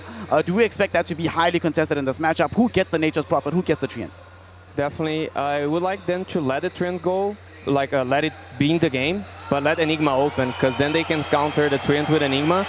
Treant wants to choose armor on a hero that's going to frontline for you, either Prophet, DP, Lash, and Enigma will just black hole this hero. So I've seen many teams making the mistake of banning Enigma and letting the enemy team go Treant. I don't see much point in this Enigma ban if you are not the team that's picking the Treant. And Fia, how do you feel about this coming into this matchup, especially given how familiar these squads are with one another? Are there any surprises that might emerge, or at this point, is it too late in the tournament to be pulling out surprises, go with what's tried and tested and what's been working up until this point? I still think Rebellion's like finding their identity, right? Whereas Team Liquid is a team that has kind of like found their identity. They play a lot of different heroes. Like I can't even describe their identity like with full confidence because they just changed it up so much and it always works. But for Rebellion, things haven't been working the way they wanted to here and there, so they kind of been experimenting with new heroes like Artesium, the Shadow Fiend. It's a hero they didn't bust out at all until like the playoffs here, and he's been doing incredibly well on it since. So I'm hoping they diversify a little bit and don't just put all their eggs in one basket. They won with the Treant, they won with the NP, and they won with the last pick Shadow Fiend 2 times in a row against his Team Spirit here. But will they get those same heroes again? Probably not. So hopefully they did good prep here. You know, Bulba figured out like what they should be doing against Liquid, and they have a much better draft than they did the last time they faced off. One of the things they're going to need to do is Dini, that man that was just on the panel, reclined in his chair, just chilling. The real carry of the side of Team Liquid, Nisha, has legitimately been unstoppable. Like, I think there's no argument that he's been the best player at the tournament so far. If you are the coach right now of Rebellion, right, what's your strategy to try and deal with Nisha and to try and contain him in this game? I would say not bring 3 heroes to his lane, because that's what they did the last time and they lost on that specific play with 6 minutes in. So try to just farm, be more calm, like have resources to answer to the Liquid moves. It's going to be better than you force the moves into this early stage. To be fair, though, that particular game, Fia, where they did end up in a situation where they lost the game, 2 things I think stood out for me in that game. Firstly, Nisha had the Death Prophet, right? And Death Prophet, notoriously difficult from the mid lane to be able to rotate onto. The second thing is that Saberlight was playing Chen in the off lane, right? And because of they made that rotation, he died like twice in the aftermath of those kills that happened in the mid lane. And it feels like Chen is one of those heroes. We saw it yesterday as well from the side of PSG LGD. If the first 6 minutes don't go well, the game's just over. That hero does not do anything. So had they had a different hero that had a bit more playmaking potential outside of a difficult laning phase, might that game have gone differently for them? Or was it just fated to happen no matter what? I mean, the difference between LGD and, you know, Rebellion is they're not playing Chen as a core, right? So I think that's going to be a big difference as well as if you don't have a great laning stage. Crit is the type of player that has proved that he wants to roam a lot in this tournament. So if you do want to do that type of style, I mean, I like how you mentioned the Enigma for Saberlight's really good because it does give the freedom for Crit to roam around the map, make the rotations, and make something happen. But I think they also just kind of got surprised by Liquid. Like, they thought they had him with a Batrider first pick, this is going to work, then out of nowhere, like, the Oracle comes out from Insania. It is one of his more popular heroes, of course, but this is a hero that has not been in the meta for a very long time, and this is why Liquid is such a scary team as well, is because they just bring out heroes that are just like long forgotten, and they make them work, and they make them look OP. And it's a very scary thing to draft against Liquid when they have so many heroes that are at their disposal. Yeah, it's interesting to me as Dini because Liquid at this point in time, they have, of the teams that are left, second highest hero diversity, right? But Rebellion is ahead of them. With the elimination of PSG LGD, Rebellion is actually the team right now left in the tournament that has picked the most diverse pool of heroes. It seems to have been narrowing, though, as we get deeper into the playoffs. Do you think it was a thing of them just trying to figure things out in the group stage, and now they have a clearer idea of what they want to be doing, and we're not going to see as much diversity from them? I feel it's because they kind of changed the playstyle to adapt the teams they're facing. So against Liquid, they went this Batrider together with Treant, so it was like the opening, those 2 picks together. And when you open with Abad hero, you're not going to have the last pick for him, and he's the player that can play most heroes. So they had the Chen, going a bit back to the situation, Batrider Chen, and also the hero pool.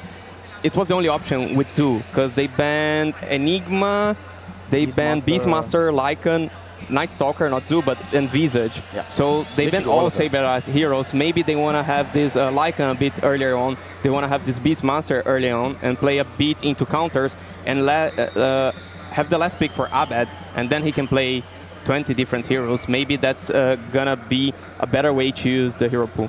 Yeah, you can really see Abed doing that. Such a versatile player, pretty much does everything for the team. Speaking of Abed, for me, the most convincing games on the side of Rebellion that we've seen here when he's been playing this Leshrac. Leshrac paired with like Treant Protector, they've looked uber dominant. And I think there were other points where they were picking this like 8 times, 6 of them were wins at that point in time. Looked very, very hot on this hero. Are we going to be seeing it here today in the event that they do pick a hero up early? Because most Leshrac picks that we've been seeing at the tournament so far are emerging earlier and earlier in the drafting phase as well.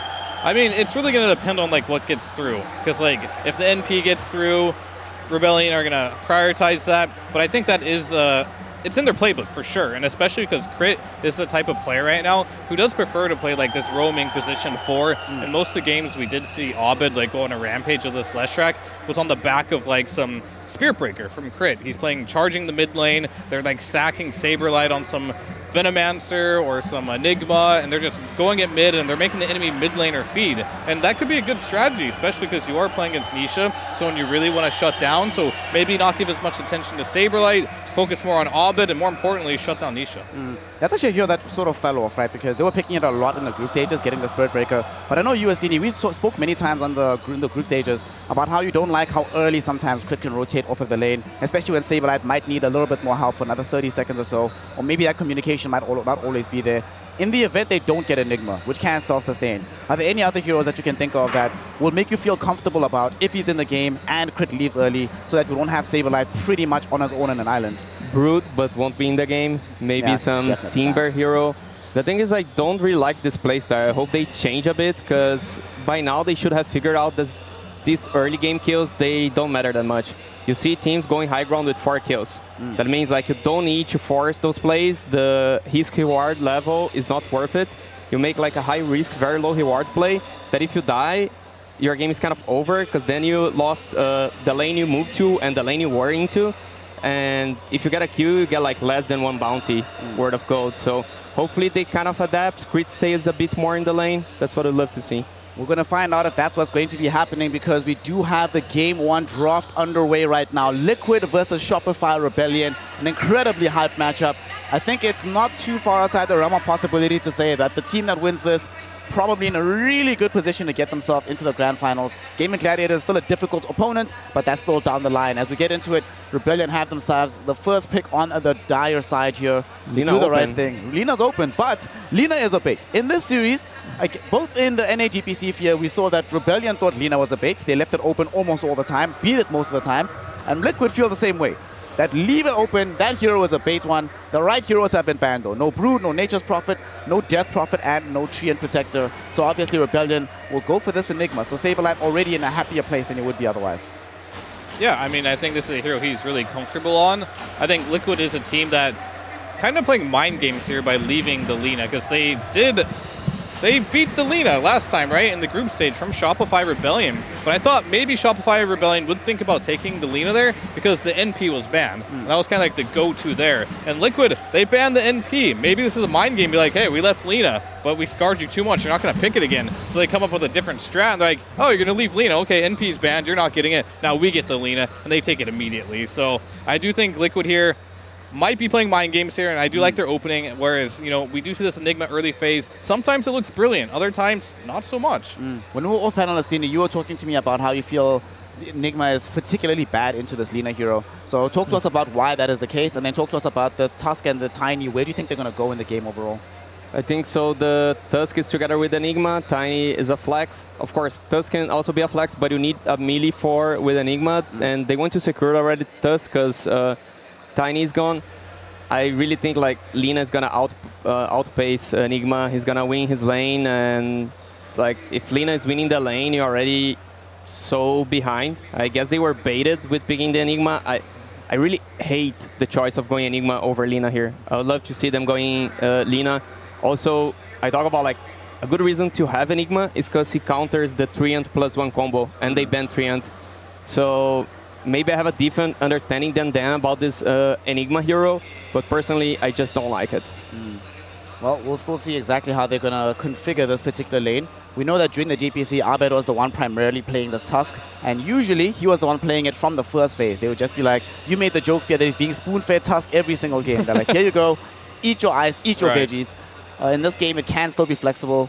We'll see as time goes on. And now the other 5 positions that have been uber good with Lina have been banned out. There's no tree, there's no one dying.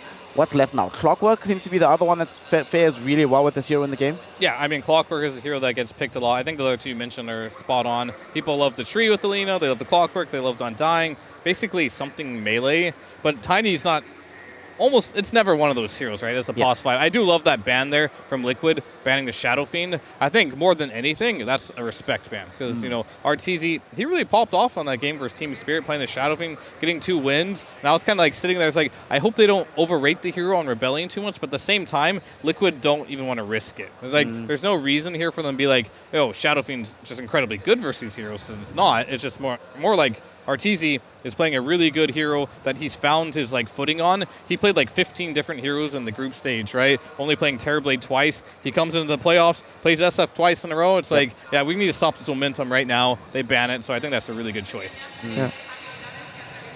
Rubik comes out right now from Team Liquid.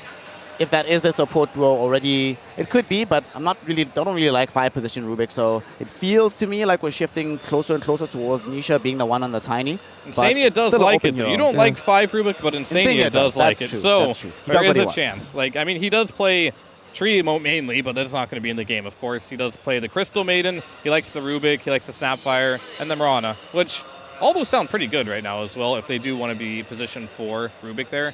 I think. But they want to leave it open. I think that's the beauty of the draft, too, because you don't know if this Tusk is mid. You don't know if this Rubik is 4 or 5. You don't know if this Tiny's position 4. They're kind of making their draft hard to read right now. That's what I was wondering, because when you go Lina, you want this melee 5 being a wall for you. It's usually Treant or Undying, as you mentioned. And they banned Undying. Treant was already banned, and they had Tiny. There's even the small chance that Tiny is this, maybe not position 5, but he's playing with Lina in lane, just to frontline for her. And then you have Rubik playing as the 4 or together with their offlaner. So can even be a Tiny 5. I mean, we have seen them do that before. I forget which game it was in the group stage, but there was a game where they sent Insania on the Rubik to the other side of the map to sort of do this sort of pseudo-4 situation. So wouldn't be outside the bounds of possibility. Theo, talk to me about this Pangolier hero. We've seen him not necessarily do so well. Right now. Oh, you want Ember? I am afraid they're going to get Ember right now. Banned. Thank goodness. All right, that was smart. Okay. So anyway, back to the Pango talk. They can get OD'd or loaned against Pango. It's also that bad. I mean, they did pull out the Lone Druid once. It was against an Ember, though. I personally think Pango is really annoying to play against as a Lone Druid throughout the game because it's disarm on the bear. So that wouldn't be a go-to option, I think, for Nisha, because he does play Lone Druid, but it's not like I'm just going to pick it every game type of thing. So I'm very curious on what he thinks. I think it's just Tiny mid, right? Puck. That's good too. Okay. So some kind of counter towards the Pangolier, get some leash going, which is always very, very good. It's also a hero that moves around the map really, really quickly.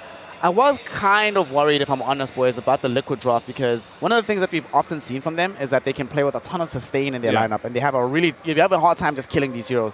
Right. This is, except for this Tiny, one of the softer lineups, right? Lina eventually gets to 4k HP, a million damage, whatever. But right now, Rebellion, even though they don't have that much out-and-out hard damage as Dini, it feels like they can still kill the majority of these heroes, provided they get the execution of their spells properly. Yeah, so Puck is the answer to the Pangolier. There's a way to counter his ultimate. It's also great against Enigma. So you have a counter to the big ultimates from Shopify. But it feels like they lack this front line for Lina. That's why I want to see some heroes that are going to wall for her. I'm not happy yet with what I see. I don't think Tiny is enough. Tiny is usually a jump. He's not a frontliner. Puck is a jump. Rubik is a backliner. So they need a hero to stand in front, but then you're against Enigma, and Enigma is great against all these high HP heroes because it has a percent HP damage, and it has a black hole if you have a strong frontliner. It's getting hard to see how Liquid can fill in this draft. Oh, I could tell you right here. I think the same reason I was worried about the Ember, the Puck, similar. This hero is not going to get caught this game. You're playing versus a Tusk, you're playing versus a Pango, you got a black hole, you're an inch. How are you going to stun Nisha? So if Nisha has a good laning stage, he can take over a game, even banning the silences out here. Team Liquid's path to victory here is just going to be Nisha getting farmed on Puck, being really annoying, and almost unkillable in this game. I'm not sure how they're going to... we saw Saberlight try a couple of games, trying to blind Black Hole in the series versus... that was against... what was that team that they played last? Spirit. And then he just missed the Black Hole immediately on the Ember. It's going to be the same situation as you're not going to Black Hole this guy. It's a Nisha Puck. So they need to somehow get their carry to get some disable on this Puck, and I think that's going to be very difficult to do. Can they DK carry? That's the only thing I can see to stop this Puck. For what's reliable stun from a carry, right? I mean, it's just, we've seen Puck, we've seen how menacing it can be this tournament, and if you don't have the right hero to shut it down, it can carry, and it's Nisha. So I do like Rebellion's snowball potential here with like the Pango doing well, along with the Enigma and Enchantress moving around the map, but their draft just doesn't have a stun. And they're going with the Arteezy carry Marcy here. Alrighty, Arteezy continues to be extremely versatile. Only played Shadowfiend on the main stage, now is going to be busting out this Marcy safe lane. I mean, we have seen this coming into the majors, Dini. When I was speaking to a lot of players, right, and people were theory crafting how to deal with this Lina, a lot of them mentioned that they believe the answer is actually the safe lane Marcy. And this is the way that you deal with him. And eventually, as the Marcy, she gets farmed enough that if you get on top of the Lina, you can 100-0 her in a very short span of time. Do you believe in the same way, and do you believe in this Marcy for this game? It's a good read that the BKB piercing is the way to kill Lina. And so you have Enigma with Black Hole, you have Tusk with his ultimate, and Marcy eventually will get a basher. Yeah. That's when you can actually kill Lina. It does make sense in this lineup. I just still think like Lina will have a good lane, and it's really hard to stop. They need to be able to play some fast tempo with Enchantress colliding mid. That's how I see like Shopify having a space for this Marcy to actually scale in the game, because otherwise they'll just lose their map and Marcy won't be able to scale. So certainly this is one of those games where Rebellion will be able to move into this mid lane quickly. Let's see, another draft. Timbersaw for Zai in the off lane. Alrighty, so that is the way that they're going to be rounding themselves off on the side of Team Liquid. Fia, talk to me about the Zai on the Timbersaw. Is this a good Timbersaw game for him? And what does the laning phase look like? Because both of these are teams that do really, really well in the lanes and tend to utilize that to snowball into victory. So I've mentioned my concerns about the Puck. They didn't really address it at all. What they could have done is maybe get the Enchantress to rotate to the mid lane, apply pressure, as Hastini said. But now Zai is going to be in a one-on-one matchup, Timber versus Marcy, which is not good for the Marcy. So I think this pick by Zai is like, you need to stay in lane inch now, which is going to force Nisha into that 1v1 matchup that he really wants. So I like this pick a lot from Liquid. I just don't see how they're going to deal with this Puck now that they have to deal with the Zai Timber as well. And as Steve said it best, like Lina still hasn't been addressed necessarily in the early game. It's the strongest hero in the meta, and they didn't address Lina early game. They cannot take her tower, as usually do with some NP hero against her. You don't have that much repositioning, such a Magnus. You have like the Tusk when it has Agonies maybe. So it's really hard to kill this Lina early on, and I don't think they can stop her tempo. They can even play with some lane changes, maybe have like Timber play safe lane and 3 aggro against them. There's so many options to win lane here as Liquid. I see it's a really hard game for Shopify. Does feel like one of these games yet again where we have a situation that Team Liquid might have gotten the upper hand in the draft, which has been the case for the vast majority of this tournament. However, coming into the group stage, they were not undefeated, and even in the upper bracket, they came close to dropping a game, so they could find themselves on the back foot here in the event that Rebellion perform above expectations and execute this draft to the maximum of their ability to find out if Rebellion has what it takes to defeat the behemoths of Liquid, or if Liquid will find themselves liquefying their opponents. We send it over to our incredible duo. We have the cool, calm, and collected Cap, and alongside the scintillating SVG. Gentlemen, take it away for game number 1. Thank you, Snare. That is the question, right? Can Shopify Rebellion stand up to Team Liquid? It feels like a situation that is David versus Goliath, which 2 years ago, leading up to the TI-10 season, you would never expected to hear that phrase. Once upon a time, this group of players, they were the Goliaths. They were going to major finals every single time. And ever since then, Avery, TI-10, TI-11, where they went out 9 through 12, they've been suffering. Are you saying it's not too easy for Arteezy? It has not been easy for Arteezy at all. But is it easy for Marceezy? That is a good question. I mean, we already heard from the panel, they're favoring Liquid when it comes to the draft. Obviously, Liquid is favored probably overall. They were probably the favorite going into this tournament entirely. Shopify Rebellion, they have made it one step farther than they did at TIs recently. They are in a position where they are in top 8 at least, but a win here would put them into top 3, and all of a sudden it feels like, okay, maybe this squad is actually back into form and can perform like they used to in the past, but it's against the toughest possible opponent and potentially a draft advantage. Yeah, but they're North American. Yeah? So you're always the underdog. So what's new? You're against everybody's a giant compared to you. I don't know. I think sometimes being the favorite makes you not the favorite. Think about that for a minute. Okay. You know, all of a sudden you don't have any underdog status. Everybody's expectations are on you. All the targets are on your back. Everybody just assumes you're going to win this tournament. And then all of a sudden you have to play under that. And that is a different feeling than Liquid is used to. And in fact, we were talking to them a bit, and they were saying this is not the usual tournament we're used to in terms of, like, all of a sudden we're the favorites. Wait a minute. We're not supposed to be the favorites. It's the Nisha effect. It is the Nisha effect, and it's something that they have definitely kept in mind. It's not something that has gone beyond them. They understand getting top 3 at last TI and then going on to go pretty much undefeated, at least when it comes to series, in their in Western Europe, possibly the hardest region. Everybody's looking at these guys, and they're aware of that. They're trying to make sure they are not overly confident. They're trying to make sure that they stay ahead of their opponents. Meanwhile, Shopify Rebellion, they're laughing it off. Yeah, I feel like these guys... Tor's having a giggle. In some ways, I feel like they've gone under the radar. I mean, sure, you're always going to respect the caliber of players that are on this squad, but they're not in the conversation of being in the grand finals. They're not necessarily the favored team to be winning the whole thing. That's definitely true. They have to get some of their stuff to get going again. They have to get it. The crit roam has to hit. You have to get the support duo that you like. I feel like they're back to a support duo that doesn't have a lot of team fight. Kind of an old Shopify classic here, so you got to make up for it somewhere else. But if you go into the mid game here with 0 stuns versus Puck, not a huge amount of gap close versus Lina, and your lanes aren't going well for you, I fear for them. Because Nisha can very well take this game over.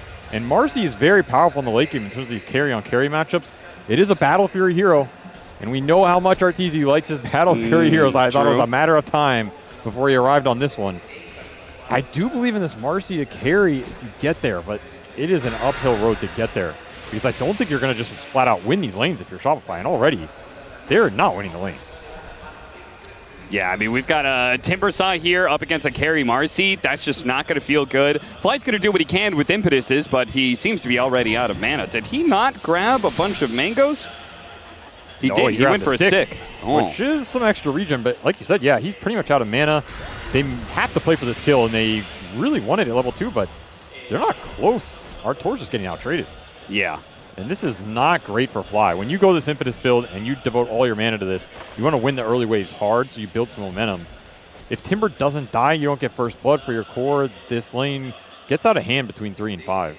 I don't think you're staying here if you're Marcy over the long term. Okay, but what about this mid lane matchup? It looks like it's going really well for Abed, as he actually has a pretty decent CS advantage over Nisha, something that's pretty rare to see.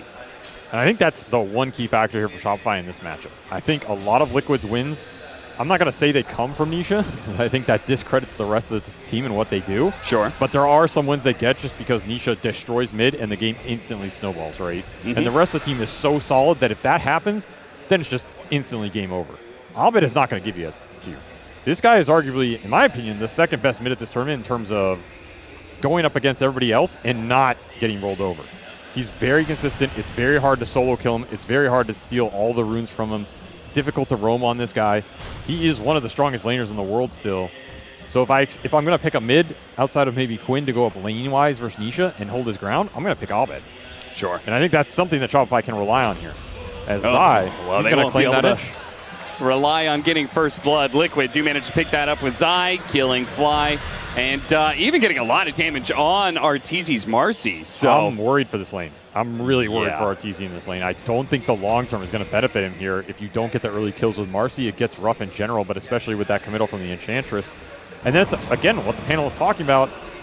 Okay, let's say you want to roam with Enchantress, you want to roam with Tusk, get that action going like Shopify likes to do. Can you leave these side lanes in their current state? Because Liquid set them up where you have kill threat on both by putting the tiny top and bottom and the Rubik top. Yeah. You can't leave Arteezy up here, and I don't think you can leave Saberlight bottom too easily either. You just get flanked by Tani, tossed into Lina, you're dead.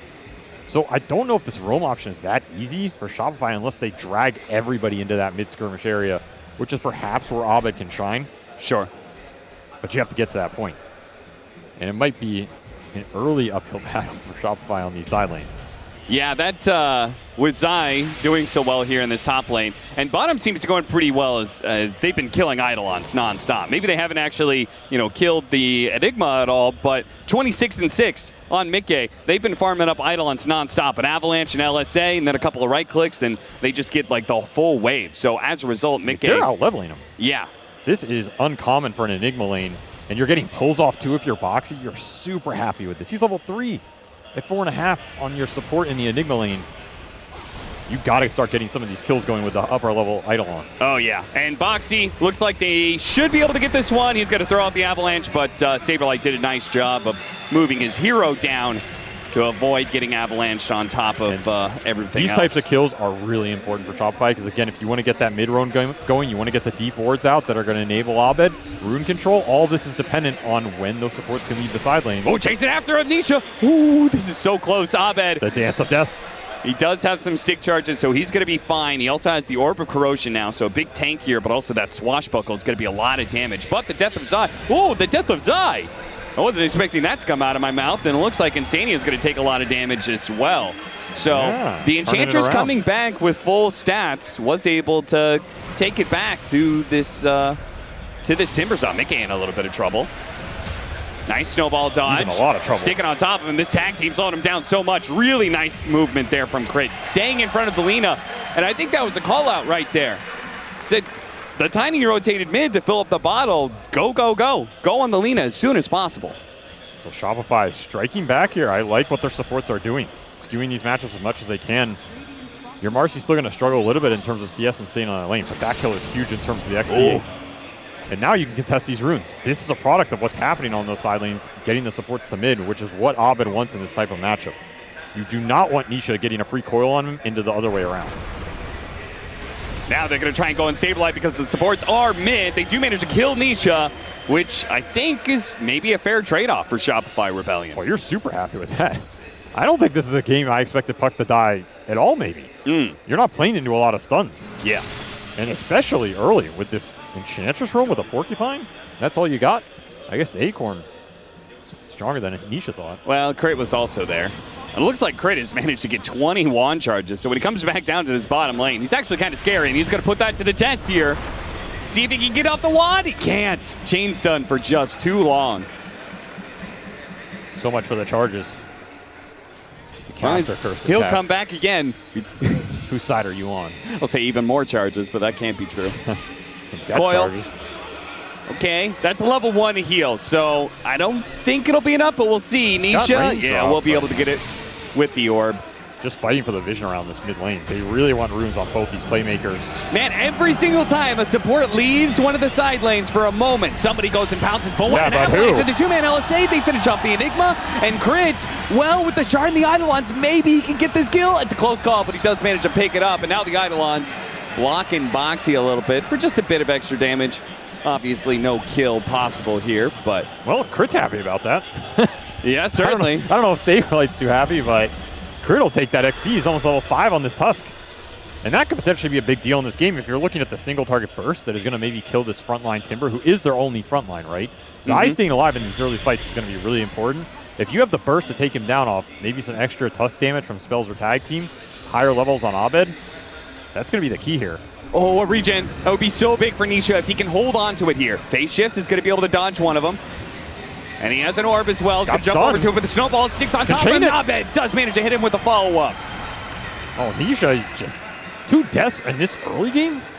Did not expect this to come out, and this is huge momentum for Shopify. Absolutely. The Fade Bolt, that'll only delay the inevitable as Abed picks up a double kill. I mean, you outlined this matchup really nicely because one of the things you said is Crit is back to a roaming position. And he is roaming. He is roaming. 2-1 and 4 at 8 minutes. He's a rambling man. Ask for more. Do you think that's been the difference between Shopify? Again, we referenced their TI performances. Pretty lackluster, especially a team of their caliber. They should not be outside of the top 8. And this performance here, which is looking pretty good so far. Is Arteezy looking good? I don't know. This is a nice edge matchup up here. I mean, I can't believe fall Timbersaw into trees. That's just a scary prospect. Bye-bye, Saberlight. This is a high kill game right here. And that's really the nature is. of these kill lanes. The second supports leave, it's the green light. There's a lot of green lights in this game. You're talking about this roam bringing Shopify back in a lane they're familiar with. This is their playstyle, right? This is why they have kept the Crit Abed duo together for so long. It's designed to do this. Have him roam, enable Abed, and then Abo creates the space for your farmers. That nice edge, a little too sharp for Artur. Oh, the toss over to the creeps. That's a little awkward. does manage to get outside of the range. Oh, that shard would have been one hell of a play. The snowball's going to still catch up. Nice timing of the LSA from Mickey, and Fly cannot get off the impetus. At least you're kicking this Lina out to put pressure on the tower. Boxy's going to chill here. He's already level 6, so he has a lot of levels off those 4 assists. This is a heavy level support game in terms of what these two teams can do in the skirmishes. 10-minute rune up in 5 seconds. You won it here. Even Arteezy is coming to fight this. Yeah, Arteezy just cannot play in that Timbersaw lane anymore. It's an Arcane Rune bottom, which nice. Looks like Crit is going to secure for Abed. The bottom tower does get taken. And I think Abed is the X factor, not only because it's Abed, but if you're looking at that late game damage from this Shopify lineup, you can buff this Pango with Tag Team. You can give him the lifesteal off the sidekick. If this Pango gets an Ags off Roche, some late game basher, you just get on top of Lina, you will melt her. Yo, Boxy. He was sitting behind that tower like you were talking about. Couldn't really do anything to stop it. Now he tried to poke his head out. Maybe I can get home. No. No, you can't, sir. He killed some Eidolons for his trouble, but he will eventually fall. Shopify trying to pick up the pace. Of course, the net worth still favoring Liquid here in terms of just the farm they've gotten off the lanes, but it does feel like Shopify are finding the kills. Crit is just a constant menace here. Nice steal, though. Insania managed to get the rebound to hop over that shard block. And here's the mid collapse. This has to work for Shopify. If you take this fight and it doesn't pan out, you're going to commit a lot. Oh, they're trying to get some stuns out onto Nisha. They throw so many at him, maybe they can kill him. But the orb, oh, they toss him over to the side. That's awkward, but he can jump over to his orb, so he's going to be fine. John's away. Boxy, nice avalanche on to 4. They do have Zai following up. The black hole goes out, doesn't really grab anything, but Liquid's also a little bit low. The coil does manage to help secure 2 kills, so 1 for 2 exchange. Shopify do manage to back out, but that black hole, did it hit anything? I don't think it did anything for sure. And that's a fight Arteezy comes to and just gives his life up on a way to a Battle Fury build. Very uncommon for him, honestly. This is definitely a play call they've pre-designed that we want to crash on mid and destroy Liquid's early map control, but Liquid are ready for it. They're happy to bring everybody the second that Marcy shows. I mean, everybody loves killing Arteezy, but especially in this game, when he's going Brown Boots Battle Fury, you're really happy to kill him. Yeah, talk to me about Carry Marcy. I don't think this is a hero that can really jungle too much, but he was put in a bad match, like Timbersaw matchups all the time. Oh, they actually have this? Misha? Okay, he's good. Wand is enough with the early treads, the early chainmail as well. Oh, yeah, that's a good point. It's a nice puck itemization in these matches where you're dealing with the physical. It's a similar build to when you play versus Ember Spirit and you're getting slighted. Just go into that Witchblade off the early chainmail. This puck's tankier than he seems. Yeah. I think Marcy is an okay jungler once you get to the item. Right. Until then, it's very awkward. And now I'm worried about him because I don't think Zai is the type of player who's going to necessarily give you that space. He's going to call this out. He's not going to give you the free lanes. He's going to push his hero, and Liquid can fight around him. So you talked to me about Carry Marcy before, and you said, I think this is really good. We saw some instances in CDPC. I hate this hero. I was definitely not the one talking. Well, you could hate it, but you could still respect it and think Do it's I strong. look like an anime watcher, Cap? Kinda. Does this look like the face of someone who watches anime? Okay, but. I thought this hero, I was like, why aren't we seeing more of this hero? I feel like this game is a perfect instance of showcasing why. This hero just cannot jungle, so if it loses lane, I think you're just going to fall so far behind. It's a compound effect. He lost the lane, and then he tried to make rotations to make up for it, and those didn't work. And he was the one who died in them. Yeah, now you're really far behind. And that was this Timber counter pick. I think Zai had the idea, I'm not going to let you get to Battle Fury. I'm just going to kick you out of lane with my spam. Even if I go down with you, I'm going to drag you straight there. We're both going to be stuck. Except that didn't happen. Zai is top of the net worth here. Yep. And that is a good hero for Liquid to have top of the net worth because he is your front line for this draft. He is the hero that has to tank up some of these spells so your rest of your heroes can go to work in terms of initiation and backline damage.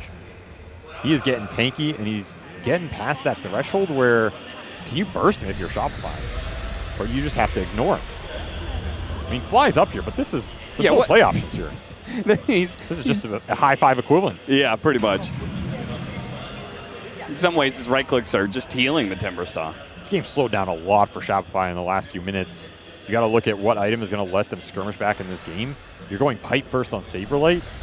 That's nice, but I'm not worried about you staying alive. I'm worried about you killing the Liquid heroes here. The Diffuser Blade pickup, timed with this smoke. They are all So in on tanky, killing though. Zai here. It's going to be a tough one, but they might just have him. He wasn't allowed to Timber Chain away, and they do get him. He took everything they had. They used the Rolling Thunder, they used Marcy's ultimate, and they used the Diffuser Blade timing, but it does end up Conquer going. against True, lack of true. stuns. Very nice time stun from this Conquer to seal his fate. Now you're back into trying to find some momentum with this Pangolier. He hit that Diffusal timing, like you said. Just gonna get coiled. Centaur chains and sides back and forth with the stolen enchant. Telekinesis. Nisha overextended. Close range. Nisha. Oh, that is a dead Black mid hole, laner for too. Liquid. And the black hole being used. That's a little awkward, but Crit does die. The toss back. Boxy. Alley-oops him over to Insania, missing the LSA. He's gonna juke him with the fog. Yeah, tries to go into the pit for a second. Can't Oh, the juke stolen that. black hole. Didn't notice that Insania had nabbed that one. Because you almost didn't see the first one. That is true. Saberlight, I mean, I'm not going to say fed a lot of Eidolons, but a lot of them died in lane. He's used 2 black holes that didn't do anything. This game is not connecting. No. And sure, you can rush pipe here, but you have Timbersaw, who's one of the highest damage offlaners in the game. You have this Lina who's going to scale into the physical pretty fast. Sure, the pipe is good in the early game, but the later this game goes, I don't think Liquid care about it as much. And what can you do with it?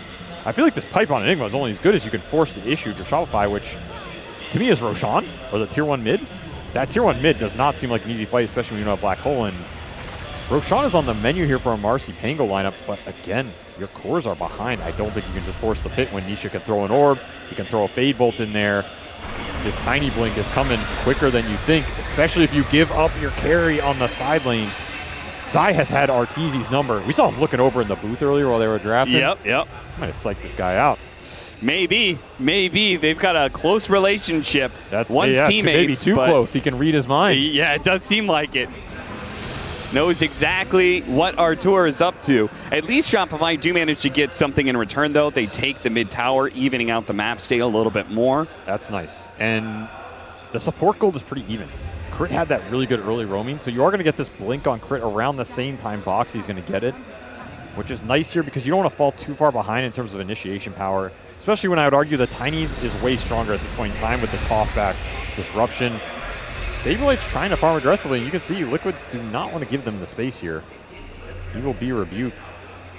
Liquid being more efficient on the map right now and happy to just keep playing towards their timings around the Lina, who of course, we named this major after her for a reason, right? True. Absolutely true. Oh, even the Cobalt. Nothing is safe. Nothing is sacred. 3,000 net worth lead for Liquid. They are going to be relying on Mickey's Lina to be able to carry the game, which is an interesting choice, I think. This is a team that has not been prioritizing this hero at all. They've been willing to give it away to other teams very often. In fact, the last time they played it was in the group stage against Geekslate. We're going to watch him get a nice little pick off there on Crit. Bought out his blink off that creep wave, though. Oh, that's he's good. going to be okay with that. That's why he was farming really aggressively. They're Ideally, you gonna don't keep give it up. making moves. Take what you can get. And Artur did clean out this Ancient stack. Should survive here. Why not so lucky? No. And this is not a game Enchantress can frontline. Yeah, you've got a rough one. A lot of spell damage being thrown around. And it's all burst. Yeah. It's not slow spell damage. It's not like you're playing versus Veno and you can just go max attendance and live through the fight. Right. You are getting chunked in this game. You're getting chunked fast. He's not even skilling the heal. So he's just going damage Enchantress, maybe going Hurricane Pike build in this game. Could be good if you get to it. You Hurricane Pike the Timber in the fight, buy some space. It's a significant amount of damage in the late game. But of course, for now, that is a pipe dream. And it is a very long and dark pipe that Enchantress must crawl through to get there. Well, what I wanted to talk about was the Mickey Lina, because that has also been a very dark pipeline for Liquid. Because they lost recently in the group stage. They picked it once at this tournament. They lost against Geekslate. And then the last time they played it was their last game of TI. They played it in Game 3 against Team Secret for that lower bracket final. Fly's going to die once again. Both times they lost with it. Yeah, but that was a different Lina. I mean, we're not going to put that on him. I mean, it wasn't. Well, the group stage game wasn't a different Lina. What is this, the ghost of Lina past coming to haunt him? I mean, come on, Cap. This guy can play Lina. They're very comfortable with Lina. I'm sure he'll do fine. I don't know. I'm just saying there's a little bit of history here, you know? All I heard for the last couple of years is that you're a Liquid biased caster because all your friends are on it. No. All you heard Sounds is that like I'm you're biased trying towards to correct the other way. North American teams because I'm North American. That's Foxy. You're biased towards everybody.